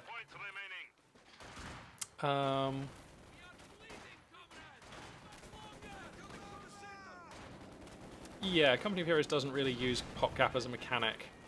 Not at all, yeah. Elner009 asks, what about the PopCap system in Company of Heroes 1? I'll be honest with you, mate, it's been so long I've forgotten how it worked. I haven't played Company of Heroes 1 for at least 8 years, probably more. So tell me how it works and I'll tell you what I thought of it. Okay, this game's over. Ain't no way, no how the Sloth's coming back in this one. Well, that one was a bit of a non-game, but that's cool because, you know, it just gives me a chance to just hang out and talk with you guys, and that's cool as well. In Company of Heroes 1, it was tied to territory. I don't like the sound of that, to be honest. Right, okay. I don't think I like the sound of that because, I don't know, I feel like territory already has so many advantages associated with it. To associate PopCap with it as well, it's just like, if you're holding the majority of the map, you're already winning. If you make it so that your opponent can only have an army that's like half the size of yours because you're holding the entire map, it's like, well, at that point, it's not even a competition anymore. You know, it feels like PopCap is so powerful that it's not competitive when there's a very big PopCap disparity in what's available between the two players. So I don't think I like the sound of that. It made you PopCapped if you got cut off or pushed back. Terrible system. Yeah, that does sound kind of awful. It sounds nice in theory. Like, if you get the cut off, your opponent can't build new units. And it's like, that sounds great, but not being able to build new units is such a fundamentally crippling thing in RTS that, like, that is too powerful of a thing. So let's have a look now. We've got Coes and Panzergrenadier and Griefen. That is not Panzergrenadier and Griefen, though, is it? This is PFC. So we've got Coes and PFC. That's probably a banger. Let's have a look. Yeah, we've got Pineapple the Fruit Dude and Sloth. Yeah, we're watching that one. Okay, the drawback is the 7 minutes on the start of this one, for which I do apologise, but I mean, this one's clearly going to be the good game. I have fond memories of being base-artied in Co 1. Emma Duranke, you're a special one, aren't you? You couldn't even reinforce when they cut you off on Angerville. Jesus Christ. Company of Heroes 1 was a brilliant game, but I forget all these little things about it.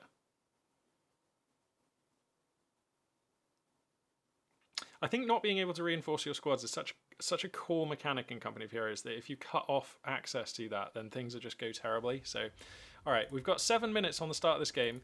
I'm just going to close the skylight because I'm receiving the full wrath of the solar might onto my desk and my screens on the top of my head. I'm going to close the skylight. I'm going to open that window, And then we've got, what, 6 minutes, 50 seconds? So I'm just going to hang out and chat with you guys, I think, because there's nothing really that we can get done in that time. It's not like I can quickly launch a game of something. So, yeah, I'm just going to close this skylight. I'll be right back.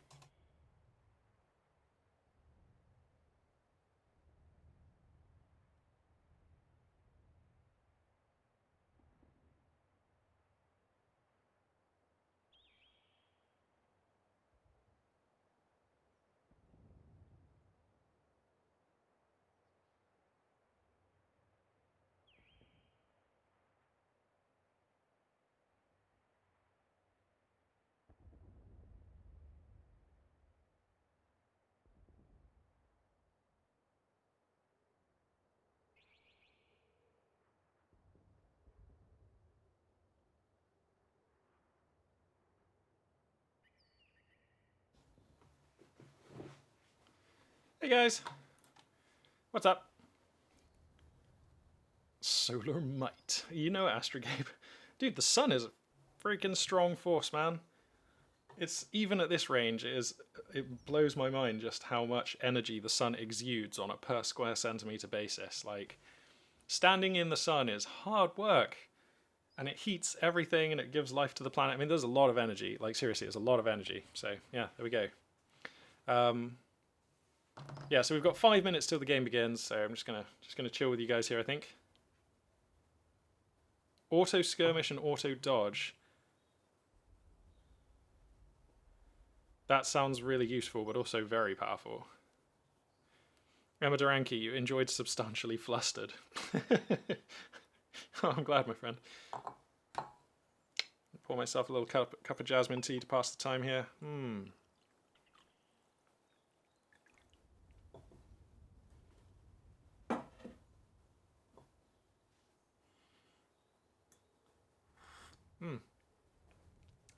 Some of you might not actually know this, but many of the best green and jasmine and Chinese teas actually have a very distinct and often tastier second brewing. So, you know, if you brew and infuse the first time, drink that lot, or even sometimes pour it off depending on the blend, and then brew it a second time, you get a much cleaner, sort of more dainty, it's difficult to, more fragrant second brew, and it's so clean. This particular jasmine I have is of that archetype for sure. So we've got, what, 4 minutes till this game begins. Does jasmine tea boost your vocabulary? Yes, by exactly 2 words, jasmine and tea. It is green tea, yes. Jasmine tea is just green tea, but they leave some of the flower in it, so you get like a fragrant, much more three-dimensional taste. Green tea by itself is quite blunt in terms of flavour compared to jasmine tea.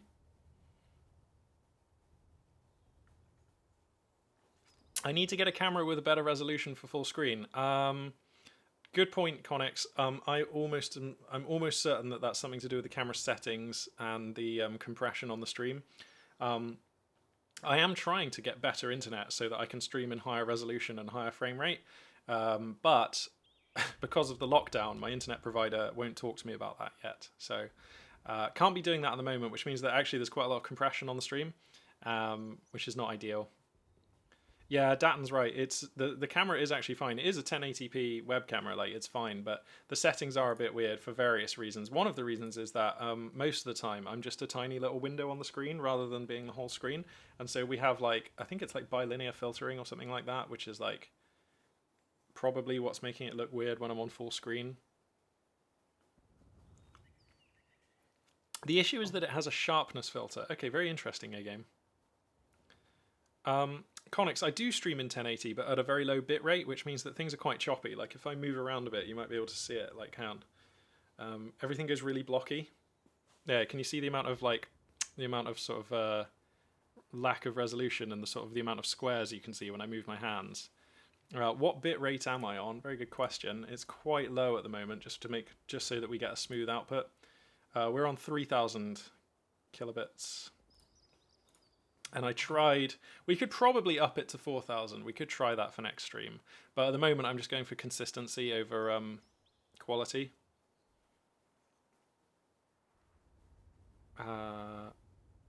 Yeah, that's an option, Connex. I might do that. I'm hesitant to try streaming in a non-native resolution though, because won't it all look really weird? Yeah, 720 might be an option. To be honest though, I really just want to stream in 1080 at 60 frames. I mean, I know that might be really greedy, but that's what I want to do. Because, I mean, there are some other games that I quite like playing, which I would love to have on the stream, but they just look so bad. RTS is actually kind of okay at a lower bit rate. But you cannot really play FPS on a lower bit rate because it all just looks terrible. And I do actually play quite a lot of FPS. 1080p 60 is impossible at 60k, even with games with lots of movement and detail. Yeah, okay. I mean, I believe you, A-Game. Absolutely. I might have to like do some researching because like I do want to stream some FPS at some point. But it's really difficult with my present internet. I mean, the time is coming as well where I'm going to need to get a new PC. We've got 50 seconds till the match begins, chaps. 50 seconds.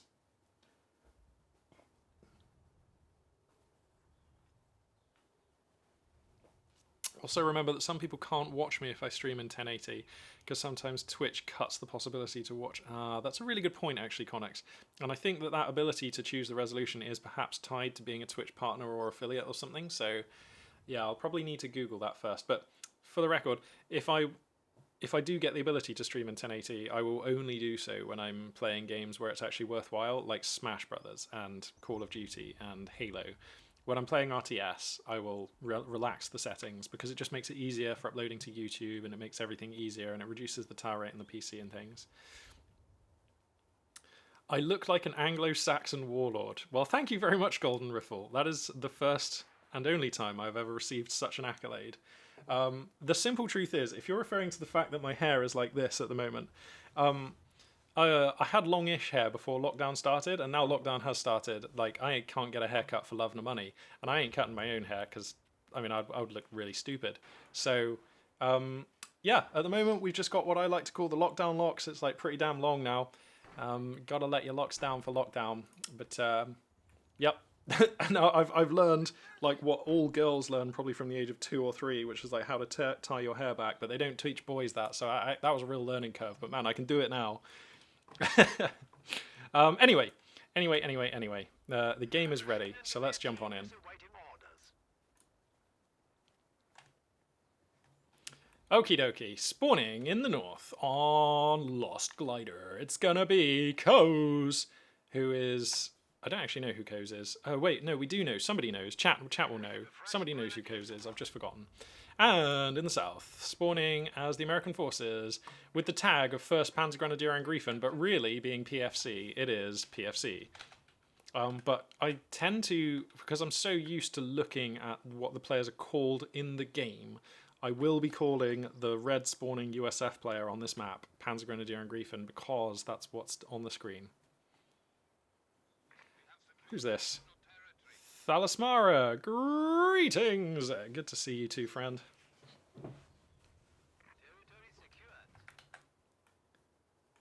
How well are we informed regarding Anglo-Saxon historical hairdo? That's a very good question. I have no idea. All right, let's take a look at the buttons here because we've got a couple of unusual ones creeping in. So we've got the Faust range here for Coz. We've got Grenadier DPS, and we've also got the Teller and S minefields, cost 6% less munitions, so that's nice to have. MG42 is actually going to defend this cutoff from the rifleman there, so that's some nice stuff.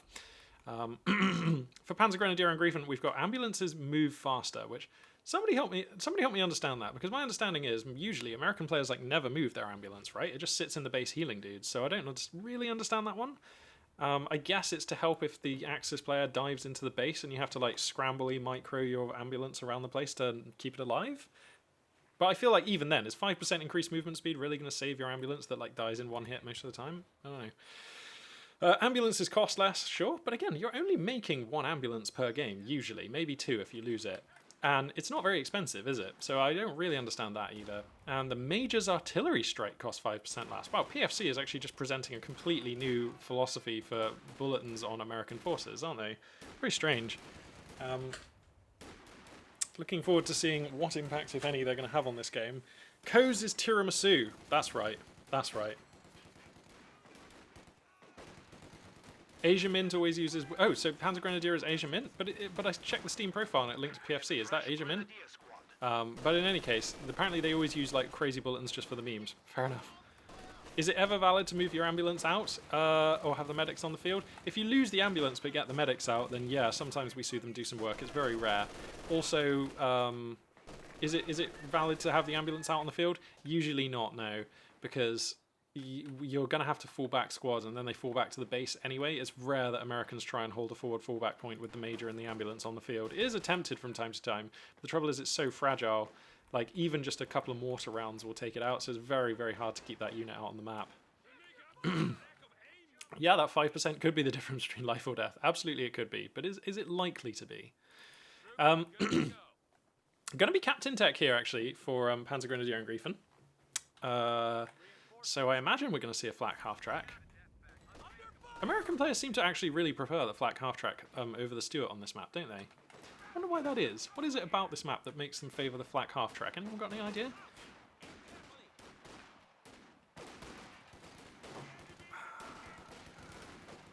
Yeah, Amadoranki, it is mostly for the memes. You can say it's for practicing, it's for hiding your strats, but if you wanted to just hide your strats, you would probably just change yourself to a barcode rather than memeing on other people. I mean, yeah, I think it's just fun because the game just lets you change your screen name for free at any time, so yeah.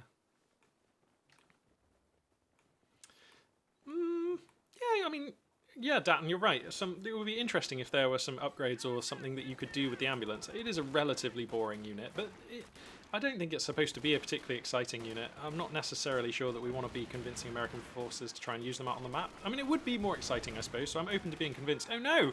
Pioneers with the Flammenwerfer get cut down in their prime there. That's an early squad wipe there for Coes. That's quite the setback. 200 manpower, 60 munitions, literally going up in flames there.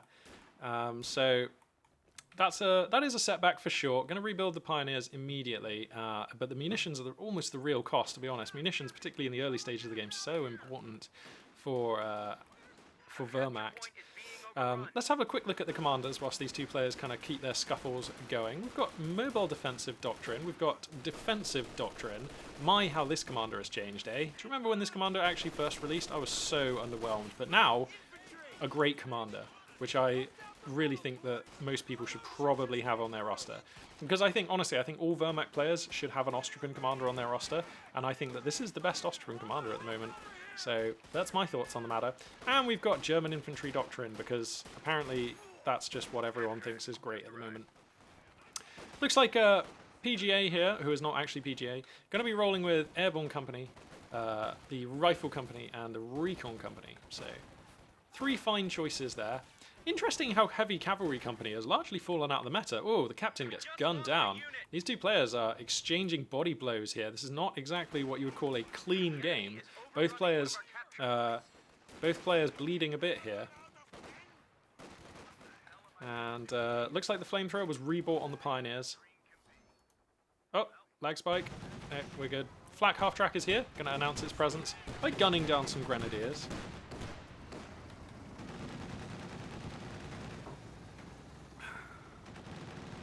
The Pershing got nerfed. Really? And now the flak half-track is just going to be able to clean house. And actually... Oh no. Coes has not built a light the mechanized company. Oh. And we're going to go for the mobile defensive doctrine, but we won't have Puma for a while. Like, a little bit anyway. So what's the plan for this flak half-track? I'm a little bit worried now for the Axis player. No light the mechanized company yet. This is quite late. 7 minutes is usually the sort of penciled bookmark for when you can start dying to a light vehicle in earnest if you don't have a pack gun. And we are way past 7 minutes, and we don't even have the light the mechanized company. Forget building a pack gun, we don't have the tech. So that means a pack gun is probably 90 seconds away, at least. So this flak half-track has quite the window here to exploit our Wehrmacht player, and that's going to be risky. So, if you don't mind my asking, how did the Pershing get nerfed? Because I'm curious. Just curious about what changed on that unit.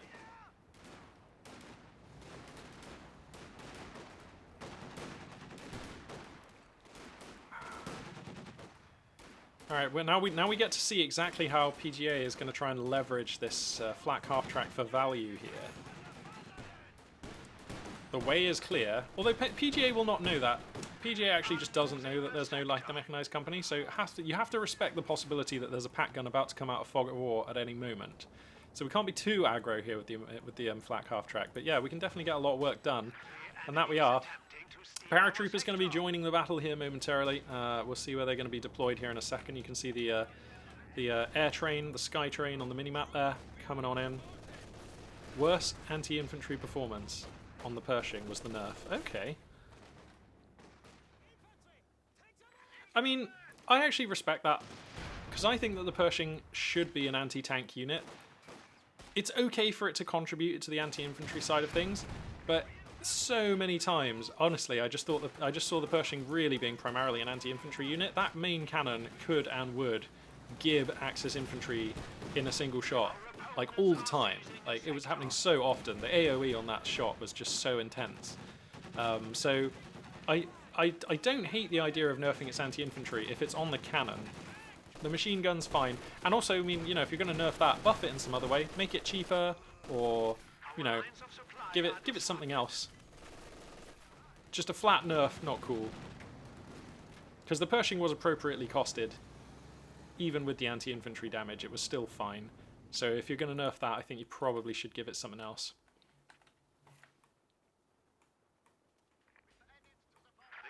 The balance team always nerf USF? Well, that is interesting as well.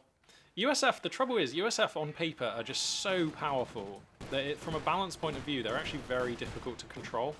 And I feel like the response is often to nerf them. And I gotta be honest with you, I feel like often that response isn't wrong. Like, Americans are just super powerful on paper. To be honest, I feel like Americans... It's too late now, but if I was designing and balancing the game, I would rework them. I would also rework certain elements of UK and OKW. Just because there are certain things Americans do in such weird ways that it makes them very hard, and it makes them almost feel a bit jarring and like they're kind of been borrowed from another game or something. But anyway, got a bit of a big fight being taken here. Weapon racks are finished, as we can see the Zooks firing off of these rear ash. Panzergrenz are here, they will be holding the line. The flak half-track continues to be the kingmaker on the field, and we're going to see a pack howitzer, the next unit of choice here for PGA, and that's going to be coming in, of course, courtesy of the fact that we did go Captain Tech this game. Now, pack howitzer on this map. Puma! We're going to see a Wehrmacht Puma. Feeling a little bit of hype. I'd love to see a Puma on the Wehrmacht side of things. Ostia versus USF is meta. Yeah, I think you're actually right. That is what I'm seeing more often than not. But OKW are still super playable, and Soviets are still super playable. Brits are like an 8.5 out of 10 compared to Soviets and Americans. They just need a bit of help to get there, but they're still totally playable. But I take your point, they're not meta.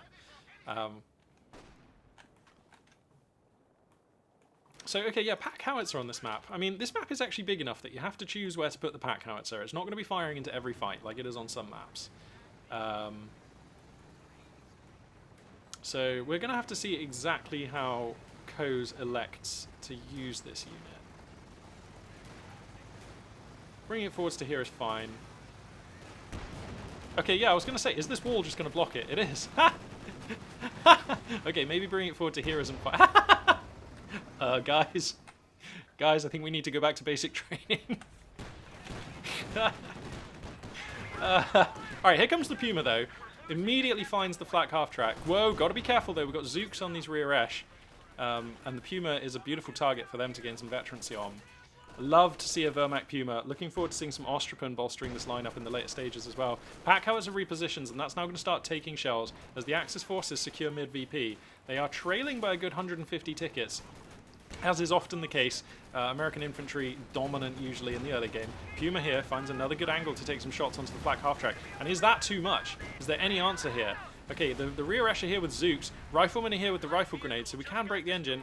Did he not decide to? Oh god, the rifle grenade's so late. That Puma is substantially out of danger now. No way that the Zooks are going to get on top of that. So nice to connect the rifle grenade there, the anti-vehicle grenade, but it will not be enough to set up a kill.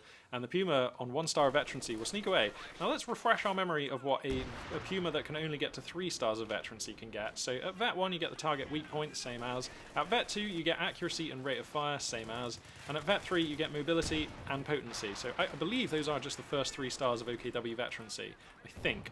And to be honest, that 3rd star of veterancy is the most important of the 5, the 2nd and 3rd together. So this Puma can definitely go on to become a little pocket tank hunter for sure. It's just that the OKW one like gets extra range or something stupid at Vet 4, which is like obscenely good. But you know, Soviets.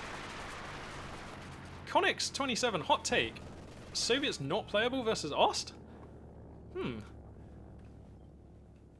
Okay, yeah, you've got a real stone, paper, scissors dynamic being suggested there. Very interesting. They skipped physics class. Yeah, you know it, Great Corgi. They skipped physics class. Either that or they all need an eyesight check, you know. Too much whiskey? Absolutely. Too much whiskey in the officers' mess last night for that artillery crew.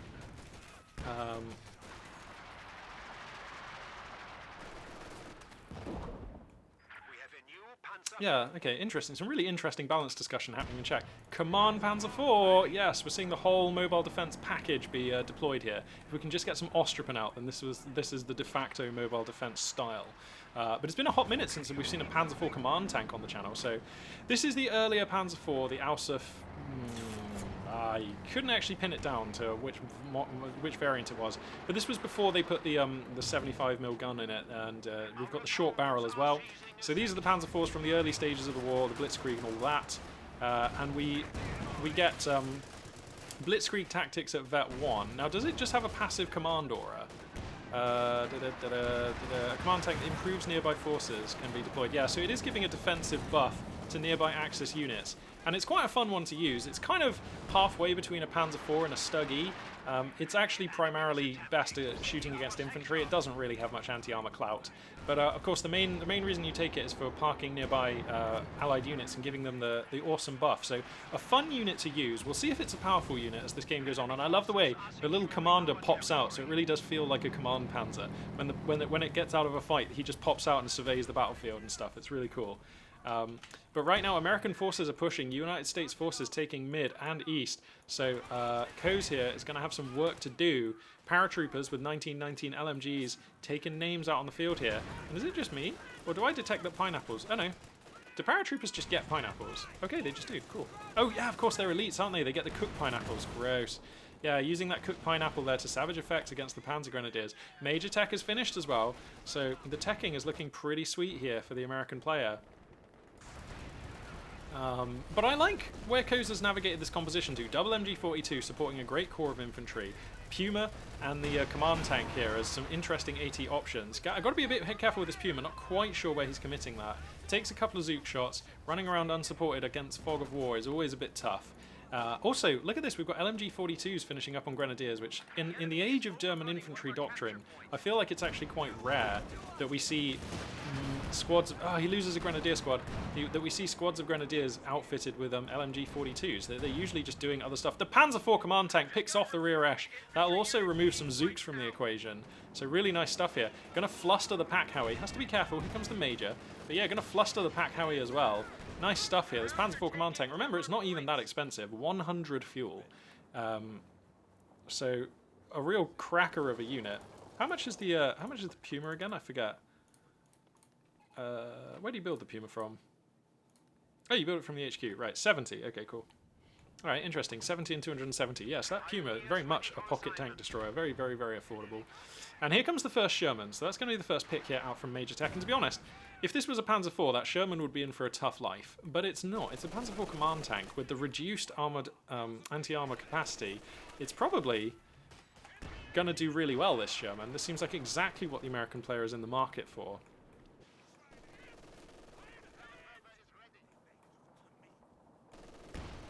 Did they buff Ostripan to Ober's level? No. They did not. Rest assured, I don't think that will happen. All right, Paratrooper's going to be leading the charge here. Zook's in the church, going to find this command tank, forcing it back. But look at the positioning of the command tank, giving the buff to a lot of units. MG42 goes down in the building. That hardware available for salvaging here. That is a bitter loss for the Axis player.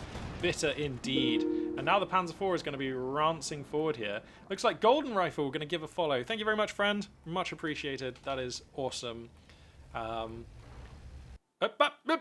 And Koz is going to GG at this moment. Okay, wow. I mean, obviously a slightly early GG timing. We still had a small, battered, beaten, but still capable Wehrmacht army here. We still had a triple cap. And obviously, if you're playing for $2,000, you probably wouldn't GG out of this one. But the American player is in the ascendancy, and I think that having lost both the MG42s, Koz just feels... You were reflecting 400 manpower as well. That was a very early GG. But, you know, that's the thing about playing on the ladder. You don't have to keep playing if you don't want to. That is a right that all players have, and I do respect that right. Even if it is a bit of a shame, because I feel like that game was not quite on its way to being over. But there we go. We're going to head back to the live game lobby and see if we can find another. And I very much hope that we can. Man, we got some really intense balance chat going on here. Who's this? Finrodex gonna give a follow here. I'm gonna have to change the color of the text for those follow notifications because they are like quite difficult to read. But thank you very much. I really appreciate your support there. Welcome to the Mag House. Welcome aboard. So let's have a look at what we got going on here. Mao Donald and Prabhuti on Rechnaya Prapava. I like this map, and it's Wehrmacht versus UKF, so that could be a banger. We'll see. We've got question mark Wehrmacht against Nanami. Let's see, who is this? Can we reveal? No, not really. Oops. Everybody gets to see my little chat there with Stormless. Not that there was anything explicit. We've got shit all chat. That's who Nanami is. Alright, I don't really recognize them. TIE Flagger and Chow MC. So I'm kind of inclined to jump into this game here. Let's see if we can just find out a little bit more about these players. So Mao Donald is Mao Donald. And they really are. And Prabhuti is, let's have a look, is Prabhuti. So there we go. A Polish player. So let's see, nobody in chat is screaming for either particular game. So I think we're going to jump into this game. It's fairly rare that we see this map.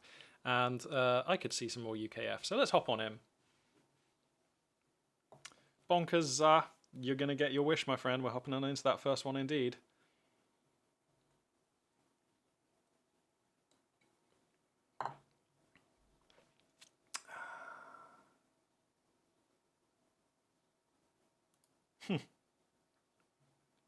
I'm still bemused at I just every time it goes quiet and there's nothing to say here, I get a little wry smile on my face because it's just so cool. Like, the reality still hasn't really sunk in. Like, you know, I'm just doing Twitch. I just thought it'd take me a long time to learn how to do all this stuff and get the stinger transitions and have chat and just it's so cool. I'm really enjoying myself. What can I say? Right, so we've got 20 odd seconds before this game begins. So I'm going to recharge my tea here.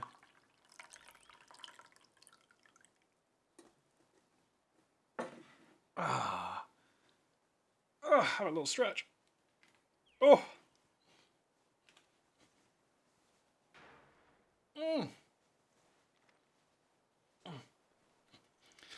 Okie dokie.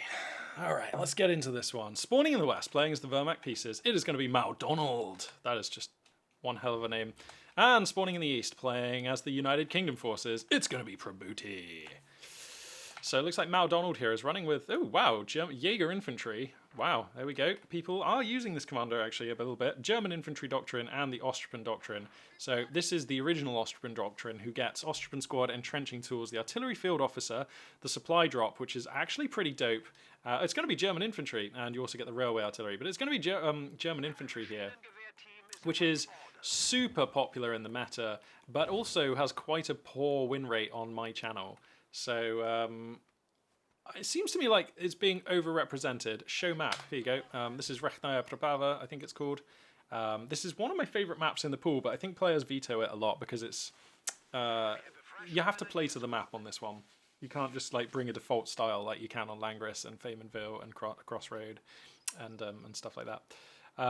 So there you go, A game. There's an overview of the map for you. You have this central river, and each player has a home side of the river and a far side of the river.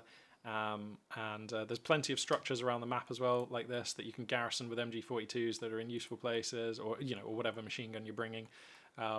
So yeah, a really nice map, plenty of open areas as well. You can really set up some killing fields on the doorstep of your opponent's base, here, here, and here. If you get pinned into your base here with a machine gun covering it, you're basically never going to get out of there. So there is a lot going on this map. It is one of the more... This is one of the maps where the map plays a bigger role in the games, and probably because of that we see it vetoed more. But yeah, Emma Duranke, I agree with you. I think this is quite a good map. It's almost always creates quite fun games with really nice tactical positioning. And it's, if I crack the tack again, whoa! Look at the buff on the MP40s that doing real damage. Pioneers are like an actual combat squad now. It's so sick. But yeah, I mean, it's nice that let's from the perspective of the UK spawning player on this side, like it's nice that you have a way of moving down the map and then poking at your opponent from various places, and you can sort of try and cross here, and it's just nice that there are some different movement options and patterns available on this map. And to be honest, because I don't get to cast this map very often, it's totally fair to say I don't really have as good of an understanding on this map as I do of some other maps. Seductive Sloth. What a screen name there, friend. But thank you very much for the follow. Your support is much appreciated. Cheers, buddy. Welcome aboard. Hope you enjoy your time here with us. So yeah, we're just going to have a fairly sort of... Oh yeah! Mobile Assault Regiment. I think this guy is slowly becoming my favourite UKF commander, actually. And I'm going to pretend like it's because they bring a package of abilities that are useful throughout all phases in the game. So in the vein of that pretense, allow me to elaborate. They get flamethrowers. Putting that on Royal Engineers makes them actually a really potent close-range combat squad, which is nice to have. You get advanced cover combat, which is 75 munitions, but does actually give out some pretty handy buffs to your units. You get the infiltration commandos, who, I love having access to commandos. When I'm playing UKF, they're one of the coolest units. They've got some of the coolest voice files as well. Get those Irish accents blazing, and it's really cool. Oh god, this Tommy squad, how are we getting that out of there? Wow, some lucky RNG for Prabuti there. And you also get the vehicle repairs, which are later on in the game. But on the down low, if I level with you guys, when I'm being really honest, the reason this is one of my favourite, if not my favourite UKF commander, is just because of the land mattress. It's the land mattress alone. 350 manpower and 40 of your finest fuel gives you a hail of rockets, the like of which will blot out the sun. And I, for one, like fighting in the shade. And I also very much think that it's much easier to win when all your opponent's stuff is exploding. And, because of that, I really like the land mattress. Yeah, there are some bad engagements. Astrogabe, quite right. Yeah. The UKF player not taking the finest fights here for sure. And we're seeing a lot of Tommy squads falling back and a lot of Axis squads taking the fights and staying on the map. So we'll see exactly what advantage that Mal Donald is able to sort of glean from this. It's going to be a 250 half track coming out first. So that's a really cool unit that has been added. So much spice has been added to that unit. If every unit in every RTS, or if every unit in Company of Heroes 2 had the care and attention and coolness and different than three-dimensionality that the 250 half track has in this game, then I would be an incredibly happy Magpie. The 250 half track. Okay, let's get our heads around this one. Okay, so here we go. 20 fuel, 210 manpower, cheap. Okay, pretty cheap. 20 fuel, but pretty cheap. Yeah, has a gun, can transport units. Interesting. It can hull down to become like a mobile bunker, and then it has suppression, and it does decent. It's like a MG42 light at that point. And when you get 1-star veterancy, it can reinforce units. So it's like it's a cheap unit, which if you're able to use it well and if it flourishes, can go on to give your army a lot of momentum, like so much momentum. So I really like it because it's low cost and it's high fun. Grenadier squad getting gunned down though, so Prabuti getting themselves back on their feet now. We're up to 5 squads of Tommies with the 5-man squad upgrade, so a lot of Tommy units out on the field here. Now here comes the 250 half track. The Flammenwerfer is done, and it's just going to be gunning down these Tommies, and there's actually just no real answer. There is actually just no answer. Hang on a second, there's just no answer. This just in, still no answer for the UKF. Well, we're going to have a little barbecue here in the UKF base. What am I seeing? If he holds this down in the UKF base, that is the ultimate BM. Nah, he's not going to do it. Okay, cool. That would have been so funny just to like start hulling it down there. Veteran squad leader upgrades are finishing on these grenadiers as well now, which is pretty cool. Tommy spam is OP. German infantry versus UKF, no sniper. Yeah. Oh god. Okay, Tommy's a really good Prabuti, but you might need to build like one other thing. He's going to go for Royal Engineers. The enemy cut our supply line. Does he have weapon racks? No.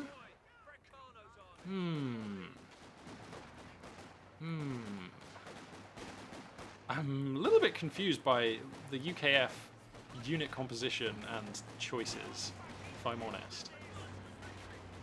He's going to hold this down. Yep, there it goes. Look at this. Hold down, Mother Hubbard. Yeah. Okay, immediately unhulls it, but like... I'll be honest, when your opponent is only using Tommies... Oh, I suppose he can use the heat grenade on the Royal Engineers. Yeah, sure. But if your opponent is only using Tommies, 250 half-tracks are really good. Threatening a counter point. That is a fact. You can bank that one. Magpie doesn't lie. Our supply lines But the 250 doesn't work versus real players. I mean, to a certain extent, you're right. It's so fragile, and most real players will have the tools by this time in the game to brush it aside. It's a bit like a Kugelwagen. I mean, real players, it doesn't last very long, but if it does, it's really cool. And look, it's got its first star of veterancy, so now it can start reinforcing, you know. That's something. Yeah, although I do appreciate mostly we don't see players have a hard time dealing with this, because mostly we don't see players go for this weird UKF composition. No pyrotechnics packages. All right, mate.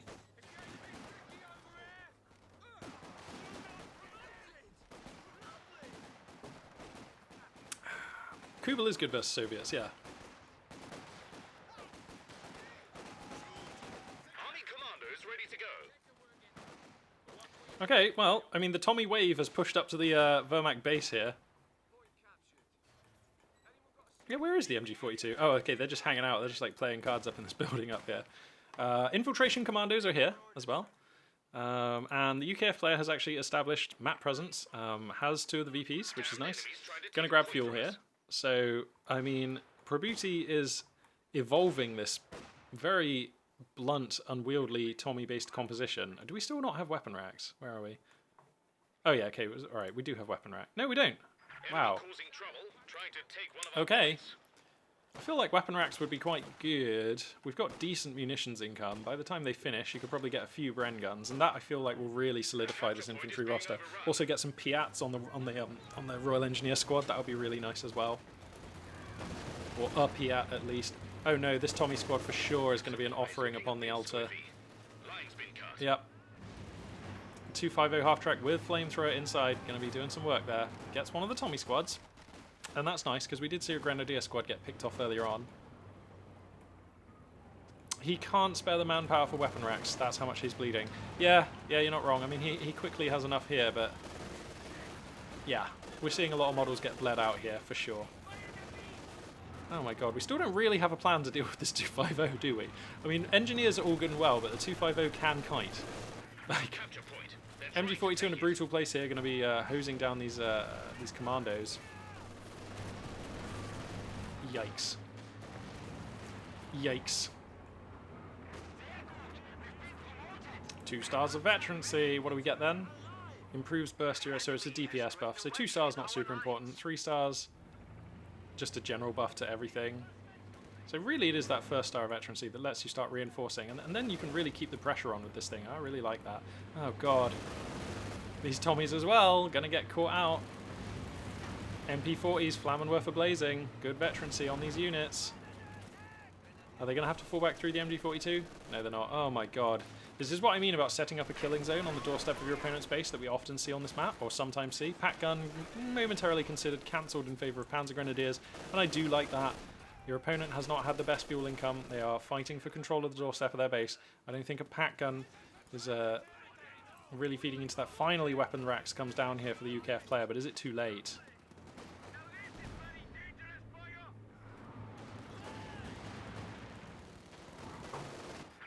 capture point.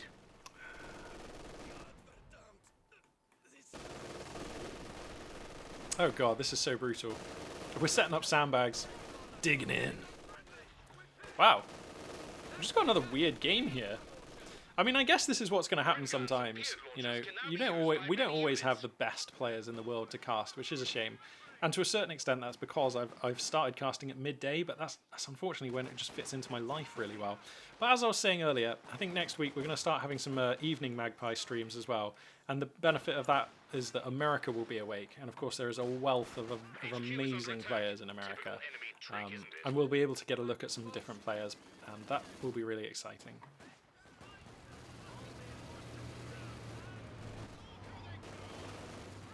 Supply line's been cut. Aren't infiltration commandos just the same as commandos? I think they are, aren't they? Oh, good God. Oh my god, anytime you're falling back into the arc of an MG42, which is facing away from your base, that's so horrifying. Hang on now. Infiltration commandos, they're going to get the light gammon bomb onto the MG42. That's nice. They're going to close in using the silent Sten guns.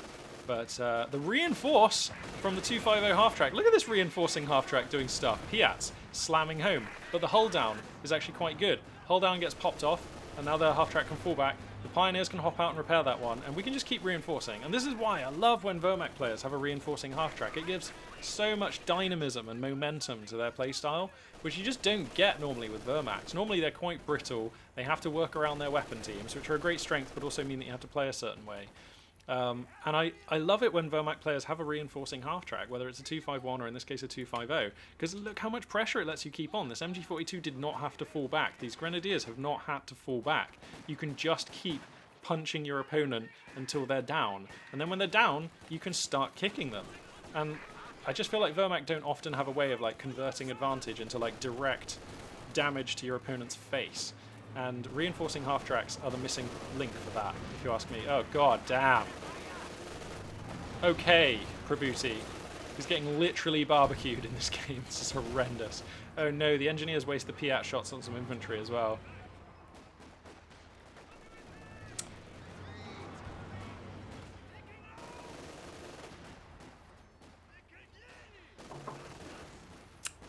Yeah, incoming surrender for sure.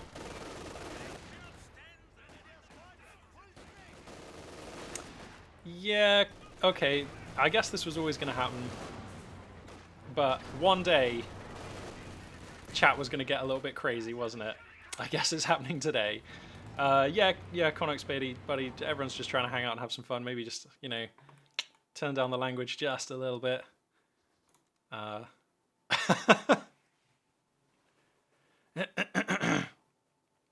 Well, I mean, I guess that's why we don't open like that against Vermax with UKF. Maybe use some other units. A sniper is really good. Maxim, yeah, no, not Maxims. Vickers guns are really good. There's a lot of stuff going on there.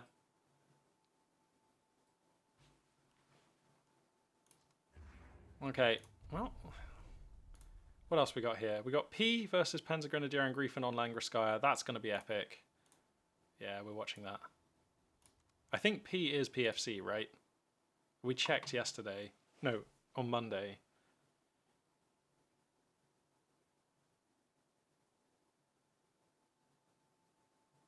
Alright, so this one legit should be a good game. We've got two top-tier players on a map that's very well understood. OKW versus USF. Ladies and gentlemen, place your bets. I'll tell you what, actually, why don't we do that? Just bear with me, guys. Poll. Complete. Delete that. Yep. All right, we're gonna open a poll.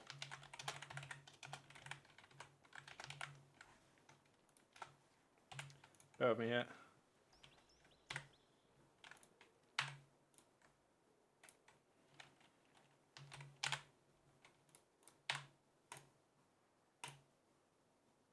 All right, guys, there we go. So we've opened a poll. We have opened a poll.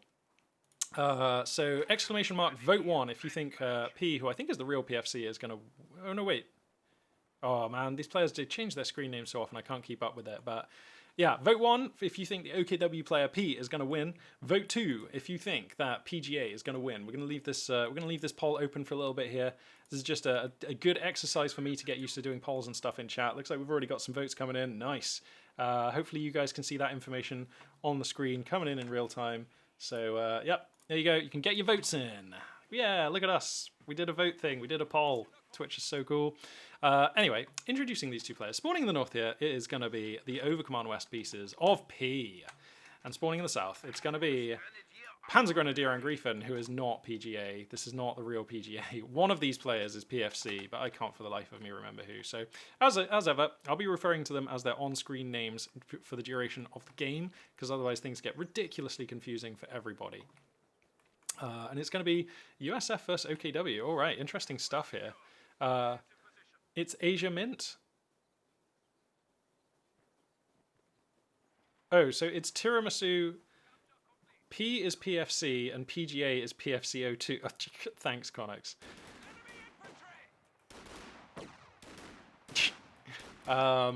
Okay, anyway, let's take a look at this poll here.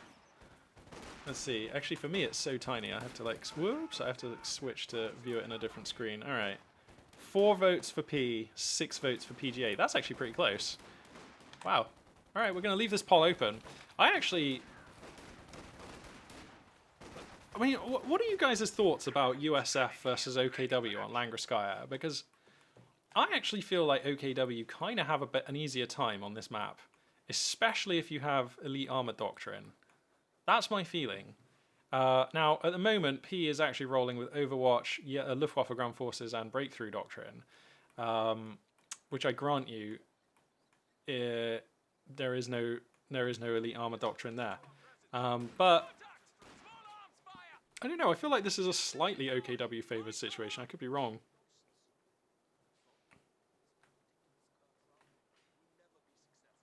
So let's see. PGA here is going to be running with Airborne Company. Who's this? Rifle Company and Recon Support Company. So, yeah, those are the options here available to the American player. We'll see what they decide to go with as this game goes on.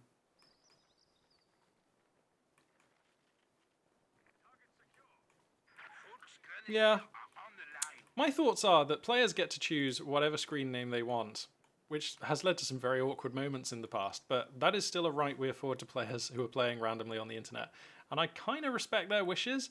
I sort of wish that you couldn't change your name so often, especially in an RTS like this. But then again, who's it really annoying except for me? Like, you know? So, yeah, I'm kind of okay with players just changing their names. I mean, it's vaguely annoying, but yeah. And certainly, in the context of this game, the 2 player names are P and Panzer Grenadier and Griffin. That is the factual information that we have. To call this unit... P's unit is literally correct. So, when I'm literally casting like one game, yeah, I just tend to call them what the names are popping up on the screens. Secure the vehicle. Location set. Begin conversion. It is finished. Every match that involves Asia Mint is favored in his favor. Okay, yeah, I mean, fair enough. Creative name is pretty good. Yeah, A-Game Anks, most competitive games do limit name changing for good reason. And I'm completely with you. I think if you're going to have a competitive environment with a ladder and ladder points and seasons or anything like that, yeah, players should pick a name and stick with it. Like in StarCraft, where you can change, but you are only allowed to change very, like, occasionally. Or I think you can pay to change your name. That's fine as well. But yeah, mostly bigger, better games don't let players change their names, and it just kind of works out for everyone. And then you have some circumstances where players genuinely do want to have a barcode, and they can just get a barcode account, and that's fine. That's absolutely fine, and that's what we see in StarCraft, and it works for everybody, especially Blizzard, because they make money out of it. We're going to see a flak half-track showdown here. USF flak half-track versus the OKW flak half-track. Now, the USF flak half-track is, for my money, a little bit more menacing, a bit more spicy, a bit more dangerous. It can fire much more in a more mobile way. So we're going to have to see exactly how this one pans out. I'm going to quickly check this poll again. Yeah, it's pretty split, 60-40 from PGA and P. Sorry, P and PGA. So it looks like generally people think that PGA is going to win. That's cool. All right, thanks very much for participating in my crazy little my crazy little poll there. That was good fun. I'm just trying to get used to like doing these things on the channel, so it's really just an exercise for me just to like be doing these things in real time whilst we're also casting and like talking and everything. So thank you very much everybody for participating. Good to know chat's polling thoughts there. It's democracy in action.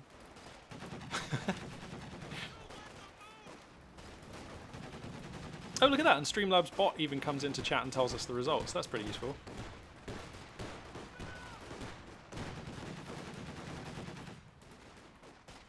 Massive fight being taken here. American units pushing far north, but taking a beating as they do.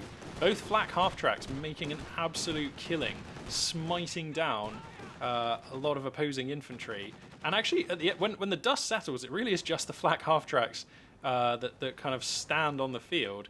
Both players going to... This is such a weird mirrored build. We don't often see this. Both players grabbing an AT gun to help deal with the opposing half-track here. So we're going to have a Kettenwerfer, of course, for P, and it'll be an M1 AT gun for PGA. So that of course makes a lot of sense. Both these two players going to be diversifying their rosters in the appropriate way. A slight scoreline advantage opening up here for the OKW player, about 30 tickets, 35 tickets in it right now. But you know, certainly nothing to nothing to write home about.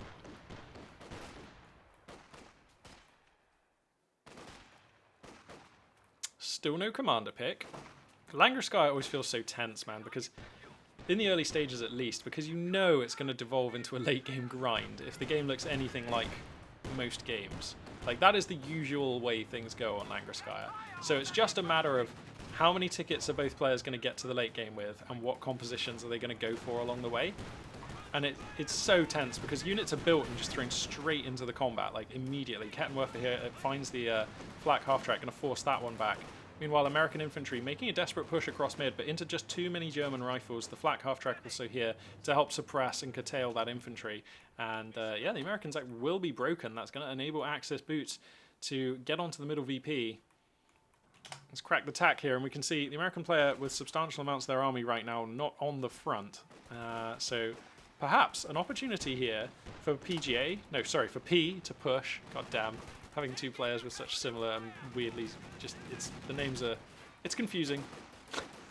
But yep. So those Volksgrenadiers in the west will be defeated. The Rakettenwerfer is going to scramble over there to try and look for some shots onto the flak half-track. Volksgrenadiers capping mid, Volksgrenadiers pushing in south. So P looking pretty good actually in the opening early game moments of this game.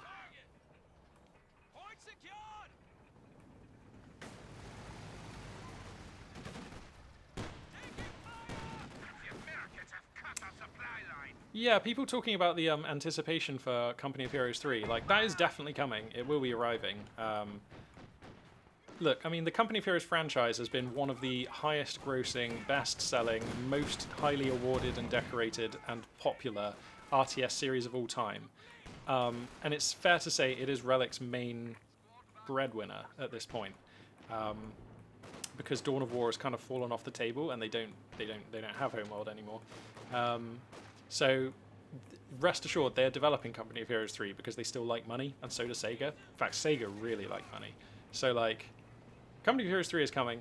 They did do a survey, yeah, a couple of years ago, which I responded to, asking some questions about what's important to players in a game. Do you want to see more focus on multiplayer? Do you want to see more focus on campaign? What theatres are you interested in seeing? There were questions about Greek theatre, Italian theatre, Africa theatre. So they're working on stuff. Don't know what that stuff is. But yeah, it's actually a little surprising to me because they've been quiet now for years about what Relic are actually working on. So, I mean, it has to be Company of Heroes 3, but it's just strange to me that they haven't announced it yet. And, you know, in my opinion, the longer they have, the longer we go without an announcement, and the longer it is before this game comes out, the better. Because Relic have definitely proven that they can make an amazing RTS if they're left to their own devices and they get to do it right. But Relic have also proven that they actually can make bad games. Well, not bad games, but they can just make games that are not the games that the players who are their audience wanted. You know? And Company of Heroes 3 is so important to them that they cannot afford to fuck that up. And I don't think they will. The fact that they're taking so long about it is the best possible sign, in my opinion. Like, when developers are given the time they need to make the game they want to make, it's usually really good. when developers are hurried by other commitments, like publishers pushing them and release dates they've already committed to and being overstretched and underfunded and all this stuff, well, then you tend to get bad games. So right now, it is really heartening to me that we are hearing nothing from Relic, because that means that they are just quietly and efficiently working on making Company of Heroes 3 the best possible game it can be. And if I hear nothing about Company of Heroes 3 for another 2 years or more, I'm probably happy about that if it means that Company of Heroes 3 is going to be a better game when it comes out. And I can't see how that's not true. So, yeah, I'm super happy waiting. Relic doesn't care about the Company of Heroes 2 series? Yeah, they do. Relic announced Age of Empires 4. Really? Is that true, A-Game? I did not know that. Okay. Age of Empires 4 is one of their 2 active projects. Okay, right. So I didn't realize they had 2 active projects and had announced what their other one was. Okay, well, they've got Age of Empires 4 coming out. That's cool. That's cool. But they have to be working on Company of Heroes 3. I mean, it is all but confirmed. You know. So that'll be the other thing they're working on. Yeah, Datton's correct. I mean, the old Relic really... I mean, Relic have been through a lot of changes. And the old Relic really, as we sort of came to know and love them, that team is no longer still together under the Relic banner now. But that's okay. Developers do change with time. And I still have faith in Relic to make a good Company of Heroes 3. So we'll just have to see what happens. Americans are making a push. You'd like...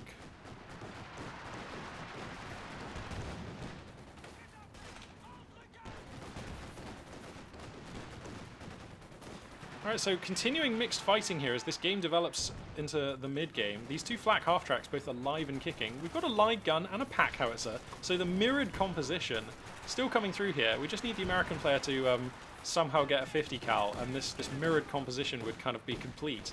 These 2 armies are like functionally incredibly similar. 4 or 5 core combat squads, 1 engineer squad, 1 indirect fire piece, 1 AT gun, 1 flak half-track, and a healing solution in the base. That is what we have for both of these 2 players. It's just that there's a machine gun on the roster here for the Axis player, and there's like 2 officer squads on the roster here for PGA. So really interesting setup so far. I'm liking what I'm seeing. What is that? Oh, that's the AT gun. Yep. So the AT gun here finding the Axis half-track. Oh, we're going to have to move that one, buddy. Gonna pop smoke. There it is. That is, of course, the cheap smoke now because we're at Vet 1. I think it cost 15 then. Yeah, 15. So pretty low cost there to get that half-track out of the fire. Scoreline basically even. It is... I mean, there's like 44 tickets in it right now, and it's the American player who's behind, which is relatively unusual. Although, to be honest, now that I think about it, we do often just see well, not often, but we do sometimes see on this map more so than others, OKW just flex, you know what I mean? Because OKW units generally are really muscly. Like, they just have high field presence. And we've seen on this map before, OKW players can just sort of steamroll their opponents. If you get good engagements early on, and then keep the pressure on and just keep tightening the noose with, like, Volksgrenadier aggro into weapon team support, into Panzer II, into like whatever fuel unit you want later on, like things start looking really grim for your allied opponent. We've seen good allied players die to that kind of thing on this map recently. So yeah, it's cool to see OKW doing OKW stuff, but here a determined American push is making up some ground here in mid. Flak half-tracks are both blazing. MG34 set up in a wonderful position, catching a lot of American squads under arc. That's really nice. Storm Pioneers in heavy cover as well, taking the cover, but that pack howitzer scores a brutal shot, murderating the crew on that machine gun. And now there's actually American units running up. They'd love to grab the machine gun. We do not have Lieutenant Tech, so a machine gun would be rarefied and useful hardware for this American army to get their hands on. Storm Pioneers desperately holding, and the pack howitzer, sorry, the light gun, I believe, casting in a shell or 2 there to help. The flak howitzer are going to reposition to cover, and now these Volksgrenadiers will probably be able to retrieve the MG34. So that is a super important hold of that machine gun for P. Nicely orchestrated there.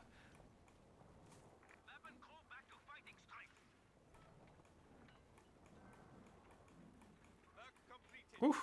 That was a good fight. Good fight. The American player pushing up, grabbing 2 of the VPs. That's super worthwhile.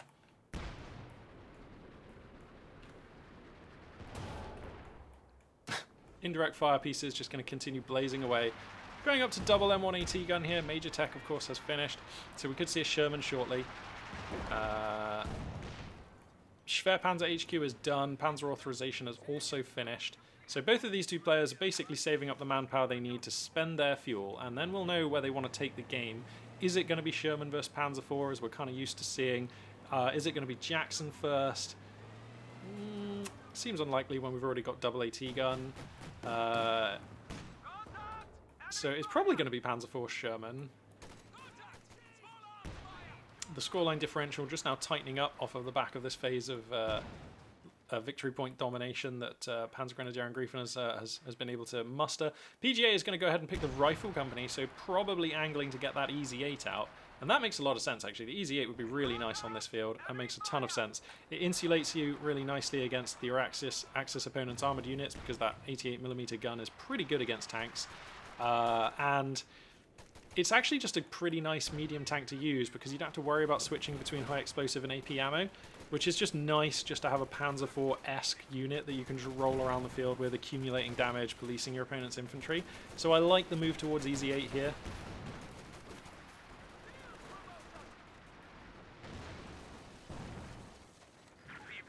Alright. Oh god, this infantry squad gets massacred in there.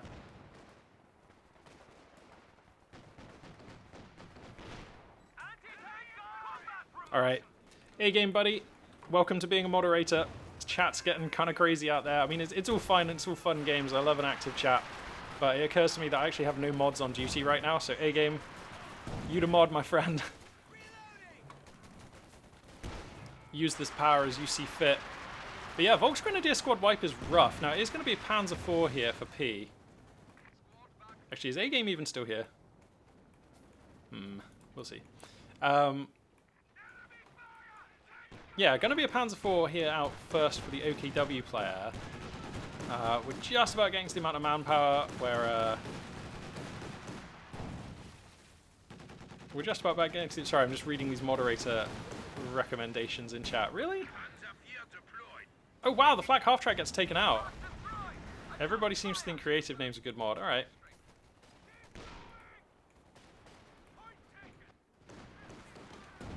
Yo, A-game. Good to see you in chat there, buddy. I just made you a mod because, like, chat's just getting, like, big enough these days that I just suddenly realized I don't have a mod on GT, and, like, I don't know, if somebody just starts, like, spamming, like, I don't know, some kind of crazy links or just, like, something really annoying or just anything like that, then it would be really handy to have a mod on deck. So, there you go, A-game. You got the mod power, my friend. A lot of people also suggesting that creative name is just going to be a really good mod, so is that... Wow, yeah, a lot of support for that. Alright, cool. I'll think about it. I mean, yeah, I'll think about it. There's a lot going on in this game, though, that I don't want to miss, and it's hard to think about all these things at once. So it is going to be an Easy 8 here, coming out for Panzergrenadier Angreifen. The Axis flak half-track holding tight on mid. Volksgrenadier is going to grab this point, and if you can grab this point, where's the MG34? Actually, the MG34 is actually way further east than I was expecting. I thought for sure it would be like here or here, getting ready to cover these Volks, but they're going to get the job done. Panzer IV is going to sledgehammer through here. The M1AT gun is here. In fact, the anti-vehicle rifle grenade is going to connect. So that'll be a donked engine on the Panzer IV. The flak half-track actually feeds into the AT gun. Bit of a mistake there for P. And... oh, rear Esh. Oh, they've been forgotten about? We're not sure, but they're going to drop a BAR in mid, so that's nice. Maybe some Storm Pioneers can grab that if they're in the hood. And P will be bunkering down on mid. The capture point is under attack.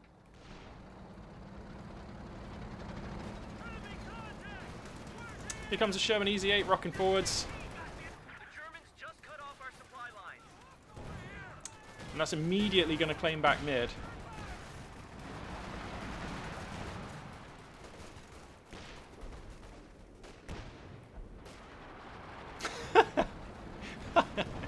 Sorry. Reading through chat's actually really amusing now. There's just some funny stuff. Anyway, so I feel like the American player is going to have a nice window of opportunity to where they're going to be the overdog, right? Because this Axis army is just smaller. We've only got 3 squads of Volksgrenadiers holding off a lot of very angry Americans with BARs. Now there is an there is an MG34, which is going to help a lot, but one MG is actually quite fragile in the face of all this American wrath, and especially the Easy 8 with all that. How much manpower have we got here for P? Enough. I think it has to be Obersoldaten next, because you need an infantry killer, and Obersoldaten are that. You also have the munitions to give them the LMG-34 immediately. Munitions actually a bit of a luxury for PFC. Sorry, for P. P does actually have them. So, yeah, I think I like Obersoldaten next. How much fuel are we stacking? Actually, some. We haven't completed the tech tree. This actually seems like a fine place for a Stuckers of Fuss as well, maybe. Pardon me, for the Werferman rocket half-track to come out. I appreciate it's a little bit early, but your opponent has enough weapon teams that you can find now, and any of them that you find is value. Plus, on Langreskaya, the rocket artillery is like disproportionately powerful and viable, and it just helps you command the victory points. And Langreskaya is all about commanding the victory points. So getting your rocket artillery out early, letting it vet up, getting that all important second star of veterancy where you get the rate of fire and therefore the efficiency buff, that's massive. So, but he doesn't actually have that part of the tech tree. So with that in mind, I mean, Obersoldaten are going to be a big help. And then what do you spend your fuel on? I don't know, save for Panther? Obers into either Panther or Jagdpanzer 4. Yeah, I could buy that creative name. That makes a lot of sense.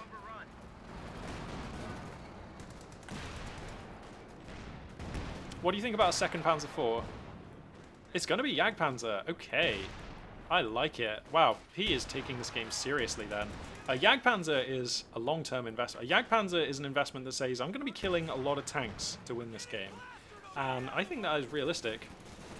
And the earlier you get it out, the sooner it starts vetting. The Jagdpanzer also, with veterancy, becomes a monster. Like the rate of fire, the range, the active camo, all these things make it just a tank slayer. And when your opponent has invested in disproportionately value-dense Easy 8 Shermans, which are actually just worth more per amount of damage that you score on them, that Jagdpanzer is actually providing, you know, disproportionately high amounts of value as well, so that's really nice. Panzer IV has to be a bit careful here, pushing into a lot of AT guns and the Sherman. But yeah, I like the Jagdpanzer a lot. I think this is a really smart choice. I would love to see more core infantry though. This infantry roster is just in danger of being outclassed, outsized, outmuscled, outgunned by the Americans. So, oh my god, this pack howitzer is actually being pretty spicy. Well, 19 kills, holy spoons. Yeah, that pack howitzer is doing work out here. The pack howitzer is so unassuming because, as I've said before, the explosion from the pack howitzer kind of looks quite small, a little bit like a GR34 or something. It looks like a really small little explosion, and that belies its strength because actually, like the AoE and the intensity of the damage is really severe.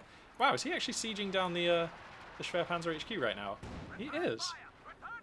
With the pack howitzer. Wow, the barrage range on that thing is huge, isn't it? What is he using there? High explosive barrage. Wow. I mean, not scoring a lot of damage, but if we keep doing that, that's going to be annoying. Interesting. And it's going to be a Jackson to follow. And I think that also makes a lot of sense. I'm a bit worried, though, because Jackson versus Jagdpanzer on a really narrow map where it's quite hard to flank. I actually think I prefer the Jagdpanzer in that fight. So that's pretty cool.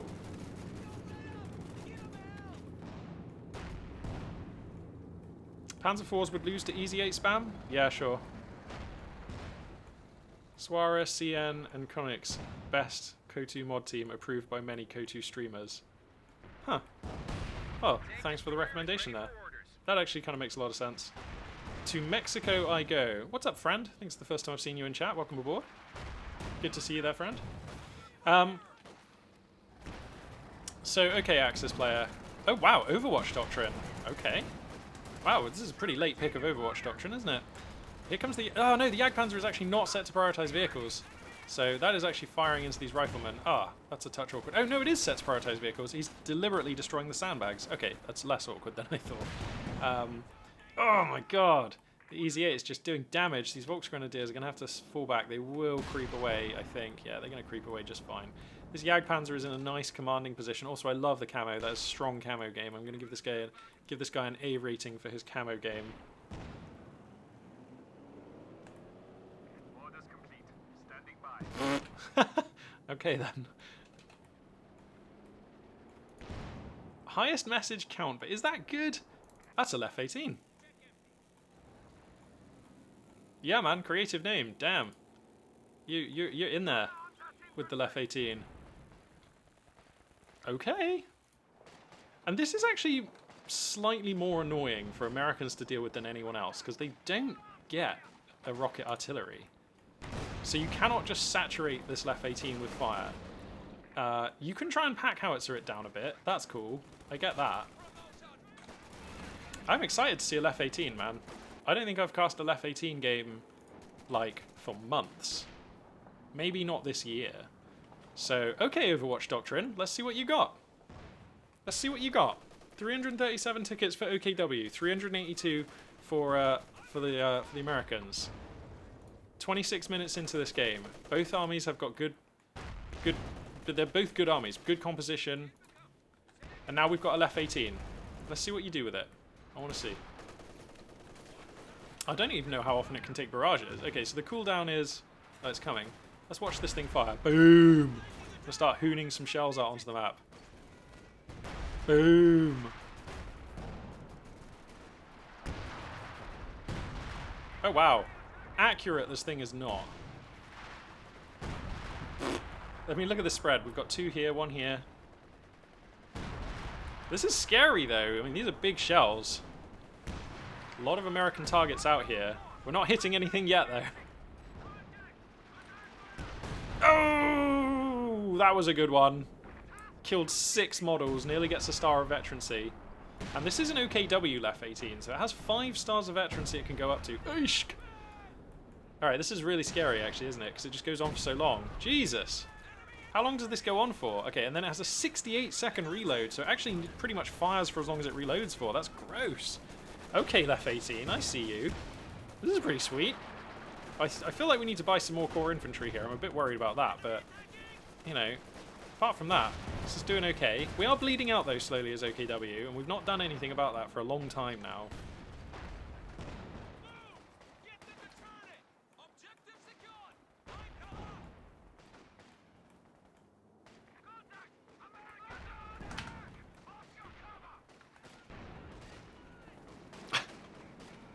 So, does the accuracy on the left 18, is that affected by if you're firing into Fog of War? I mean, that would make sense. That seems like a really strong mechanic to have in the game. I'm just asking because I've never seen a left 18. Let's also look at the veterancy on this unit. So we've got Counter Barrage, which somebody explained Counter Barrage as well. Like, it's on all German stuff, and then I never see it used. What is it?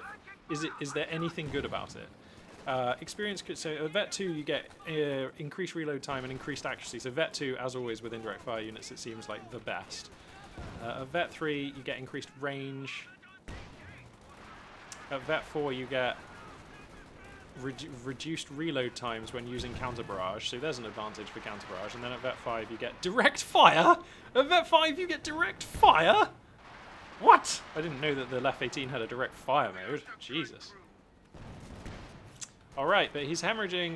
What was that? An MG34 going down, or a Kettenwerfer? I just heard the "We lost a gun crew" get announced. Wow, I love how my attempt at a German accent is like a little bit Scottish. That was a miss. But this left 18 is like just scary to deal with, isn't it? And now we've got the sector assault ready. Actually, we've got so many munitions for P.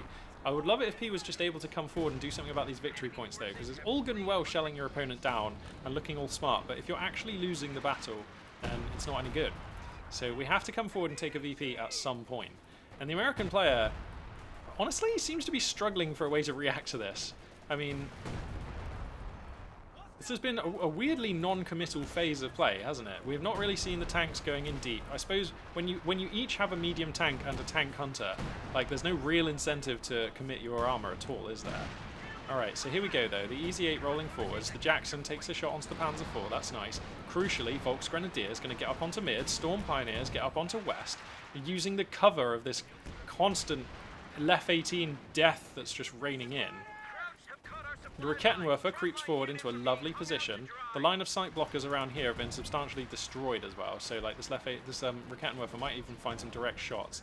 Now, that's a major barrage going to come down. These Volksgrenadiers just going to opt to try and weather it. That's risky. Oh, they get punished! The 5-star Volksgrenadier squad gets crippled by the major barrage and then finished by the pack howitzer. Wow. Oh, that is the highest punish. He elected to stay there with the Volksgrenadiers. That was a conscious decision, and then they instantly died for it. That's so harsh. So we're going to replace those with Volksgrenadiers. We're also going to complete the tech tree here. So, okay, But the American player is going for a triple cap, and I don't know about this. He is in a rough spot now.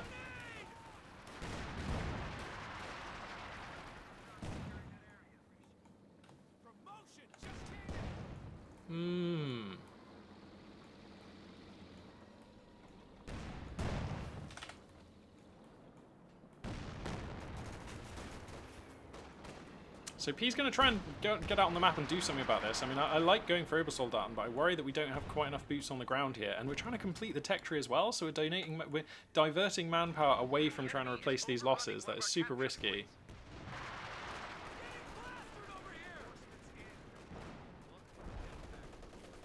These pack howitzers, we're up to 2 now, are doing work as well. Look at how much work they're doing! Jesus! I don't know, man. I feel like the OKW player is actually on kind of thin ice here. I love the Lef 18. He's got the first star of veterancy. It's continuing to be okay, but we've only really had 2 hits with it. I know it's scary for the American player, but still only 2 hits right now.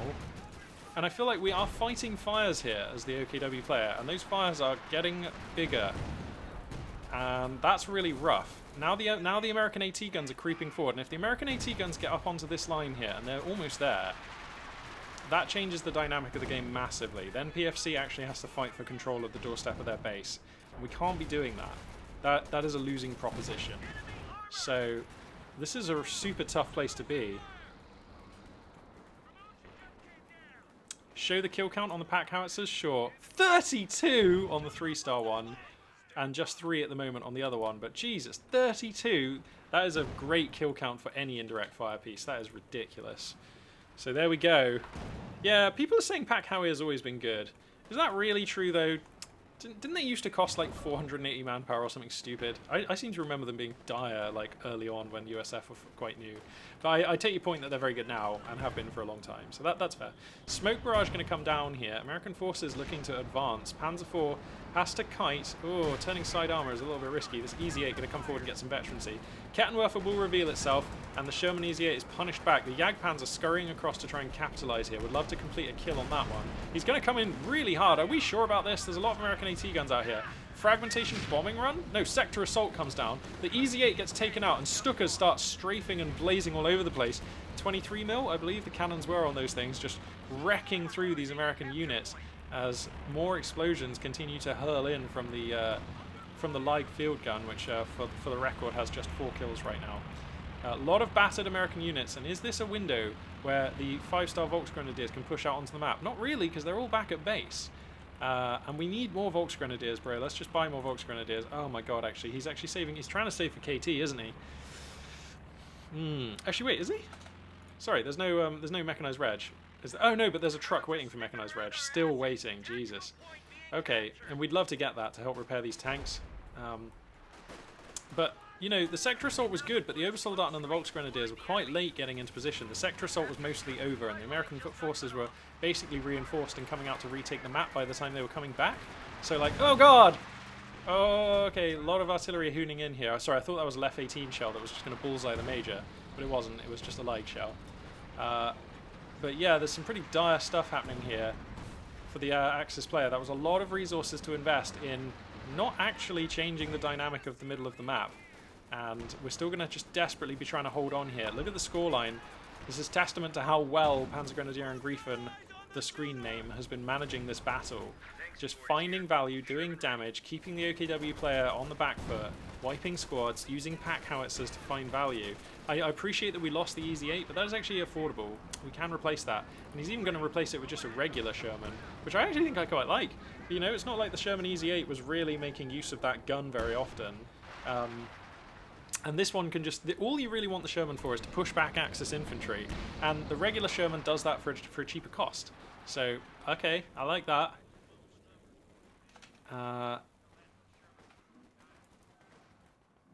So, what's the plan here for P? Because we need a plan. This is getting out of hand now. Objective secured. Hammer that goddamn line. Taking fire. Yeah, this map is such a meat grinder A game. You know it.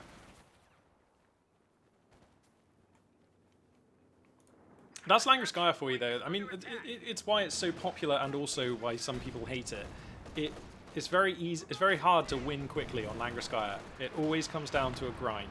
So we get to see the big fights, we get to see the big units, but a lot of players do get frustrated by the fact that even if you have quite a strong advantage, it can be very difficult to close the door on the game. But to be honest, I think that is an issue with Company of Heroes 2 as well as just this map. So anyway, is it worth just targeting the left 18 like around here? Because you know you're going to find American units who are in the base reinforcing, and you know you might find the ambulance. So I wonder if it's just worth firing the left 18 in here.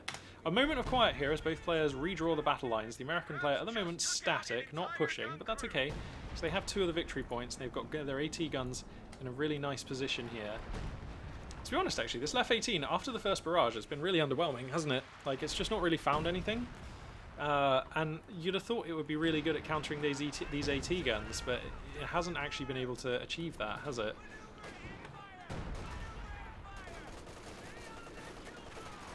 Maybe counter battery is the thing to do now, says Datton. Believes it was just toggled on. Yeah, it's toggled on, so... So does it just automatically shoot at other indirect fire pieces or something? I don't know how these things work. Left 18 was placed on counter battery and it killed one of the pack howitzers. Okay, yeah, good point, it did. But they were able to recrew it, so I feel like that's actually a fairly expendable piece of the American roster. Although if you could wipe the veterancy off the vetted up pack howie, that for sure would be good. The enemy is overrunning one of our captured Yeah, okay. Alright. OKW get onto the VP, but I mean the Sherman with explosive shells and the pack howitzers combined with riflemen at the front here doing gruesome damage to them. Bundle grenade comes down. Oh, bit of a miss micro there from Panzer Grenadier, but will not be punished for the squad wipe. Able to exfiltrate those riflemen safely. Volks Grenadiers get onto mid, but it's not enough. There are still riflemen here. There's still American units on Overwatch. If the American player had a machine gun, I feel like this would probably be over. If we could get a 50 cal into this American army, I would not hate that. Also, being objective, this pick of rifle company has not been great, has it?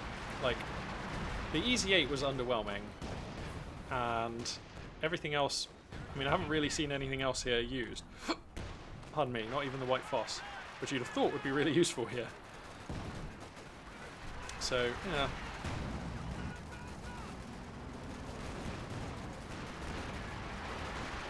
Wow, yeah, okay. Yeah. Okay, so we got 2 stars vet on the left 18, so that the most important star, I think. have 100 points But now, I mean, we're down at 100 tickets. The American player is about to establish a triple cap, and I think P might just be out of steam here.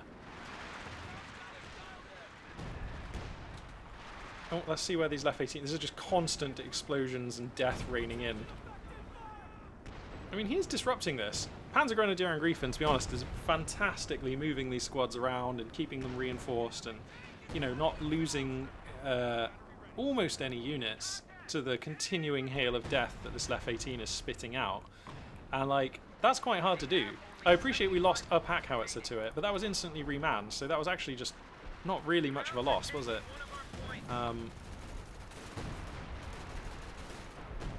So yeah, this is... Whoa, scary stuff. Now, what is this? Oh, there's a major RT barrage coming down in a nice place. Not finding anything. These Storm Pioneers are a little bit exposed, but they're okay. And the triple cap continues, or double cap now. 59 tickets and bleeding. Has P had their last chance in this game? Storm Pioneers get a sick overrun here, though. Looking for the AT gun. They actually don't get it, which is a bit unlucky, but they will pick up these rear esh. That's brutal. 5-star Storm Pioneers do not take prisoners. They do not know what the English for that is. Oh, the pack howitzer just rinses their health, though. Look how much damage that pack howitzer did. Christ. The survivability upgrade's the only reason why these Storm Pioneers are still on 4 stars. And now they're going for the riflemen, but the pack howitzers are punishing them. Down to 1 model. We can't be hemorrhaging this. The Jagdpanzer as well, flustered in mid. Oh god, he's going to lose the Storm Pioneers. Oh, that's so gross. The Panzer IV desperately trying to shove these riflemen around, but the focus fire is coming down off all these American units. How is this surviving? 45 tickets and counting as well as the Panzer HQ blazing away. The Panzer IV will be sacrificed, but somehow the Storm Pioneers make it out of there. I don't believe that. That's insane. How on earth do those Storm Pioneers make it out of there? But it won't be enough. P knows that they're beaten. 42 tickets under 373 and no real way to retake the map. And a beautiful win there as American forces, Panzergrenadier Angreifen, the screen name, putting together a really classy display of American Langreskaya play. I'm going to be a bit critical of the rifle company pick. I actually don't think it was super amazing. But I mean, it seems like a good idea at the time, I grant you. The Easy 8 was a nice thing to have, it just didn't actually pan out very well. And for P, well, the Overwatch Doctrine continues to impress, to be honest. I didn't realise Lef 18s looked like this in the game. That did seem fun, particularly against United States forces, because they don't have a super easy non-commander based way of just reaching out and blowing this up like a Katusha or something. So the Lef 18 actually looks super smart in this game. Obviously, you can build it quite far back as well, where it's in a relatively safe position. Shield it with your Schwerpanzer HQ. So I like the strat. I like the build there. I like the Jagdpanzer timing as well. We got it up to 2 stars. Weirdly enough, though, this was a game where both players went for an early-ish tank hunter, and then because of that, nobody really committed with their armor or invested into too much more armor. Probably the first time I've seen that dynamic happen, certainly on this map anyway. And that was very interesting. But in the end, I feel like the American infantry was so strong, and P consistently declined to replace core infantry losses, opting instead to pump the manpower into additional trucks and Lef 18s and other things. And I really think we just needed more infantry to push onto points and try and do something about the scoreline. It's all good and well investing in tech and flashy units, but you need core infantry to win the game. So yeah, that was really cool. 50 viewers all of today, pretty insane. That is true, A-Game. We'll just have a... Ooh, what's this? Oh, somebody's following. Bonkers ZA. Thank you very much for the follow there, friends. We've got follow notifications working today, and really appreciate your support. Awesome. How's the volume on those follow notifications, by the way, guys? Is that so deafeningly loud at 50%? Do we need it lower, or is that acceptable there? Do let me know. Be curious to hear. Yeah, that's a good point, actually, from Connix. The pack howitzers were bleeding so much manpower. Okay, thanks for the feedback, guys. Everybody seems to agree that the follow notifications are at an acceptable level now.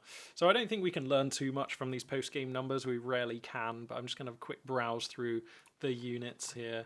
So yeah, this all looks pretty straightforward. That Lef 18, let's have a look. Reasonable damage to the infantry. Yeah, I mean, it's nothing to write home about, though, is it? Although, to be fair, we could easily be living in another timeline where the scatter on those Lef 18 shells was like wiping out squads and winning the game, and we'd all think that this guy was a genius. But like in this universe, actually, the Lef 18 was like only able to wipe out the pack howitzer and damage a few other squads, and that's a bit unlucky, perhaps. Who knows? I haven't seen enough Lef 18s to know if that's above or under par. Yeah, all of the other units looking fine. The flak half track went on to have a good and profitable life. Let's have a look at the American units.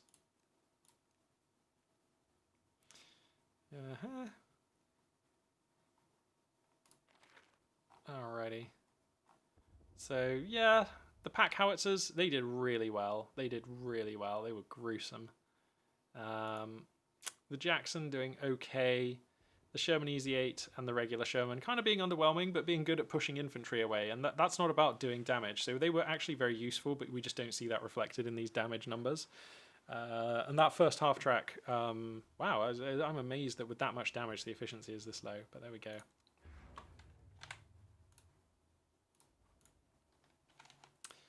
All right, well, it's been a hell of a stream today, hasn't it? We've had 50 viewers the whole time.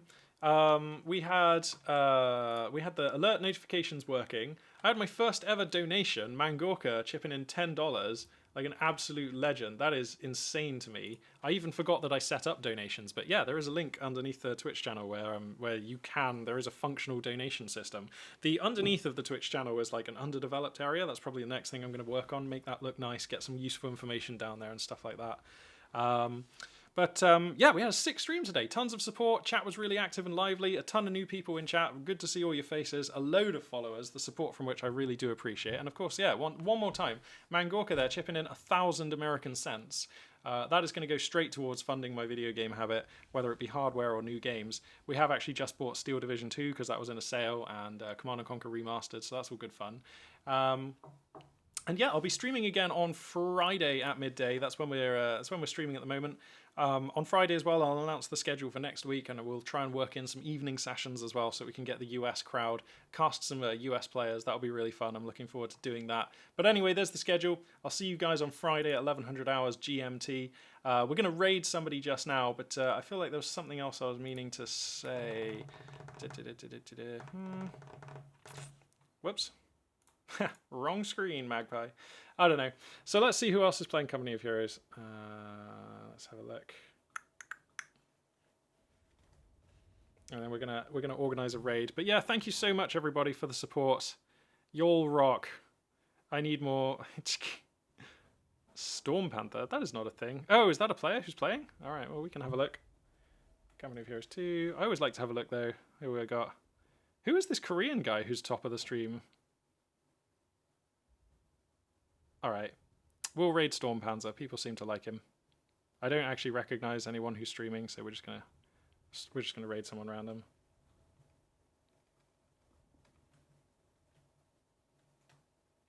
Okay. Alright. Why is my nickname Magpie? Bonkers, we'll go over that next time. But yeah, I'm happy to answer that question another time. Thank you very much one more time to everybody in chat. This has been an amazing stream. How sick! Just great fun. We're gonna redevelop the underneath of the Twitch chat area, and we're gonna announce the schedule on Friday. Hopefully with some evening sessions next week. And yeah, it's just gonna be great fun. Oh yeah, that's right. One more thing. Yeah.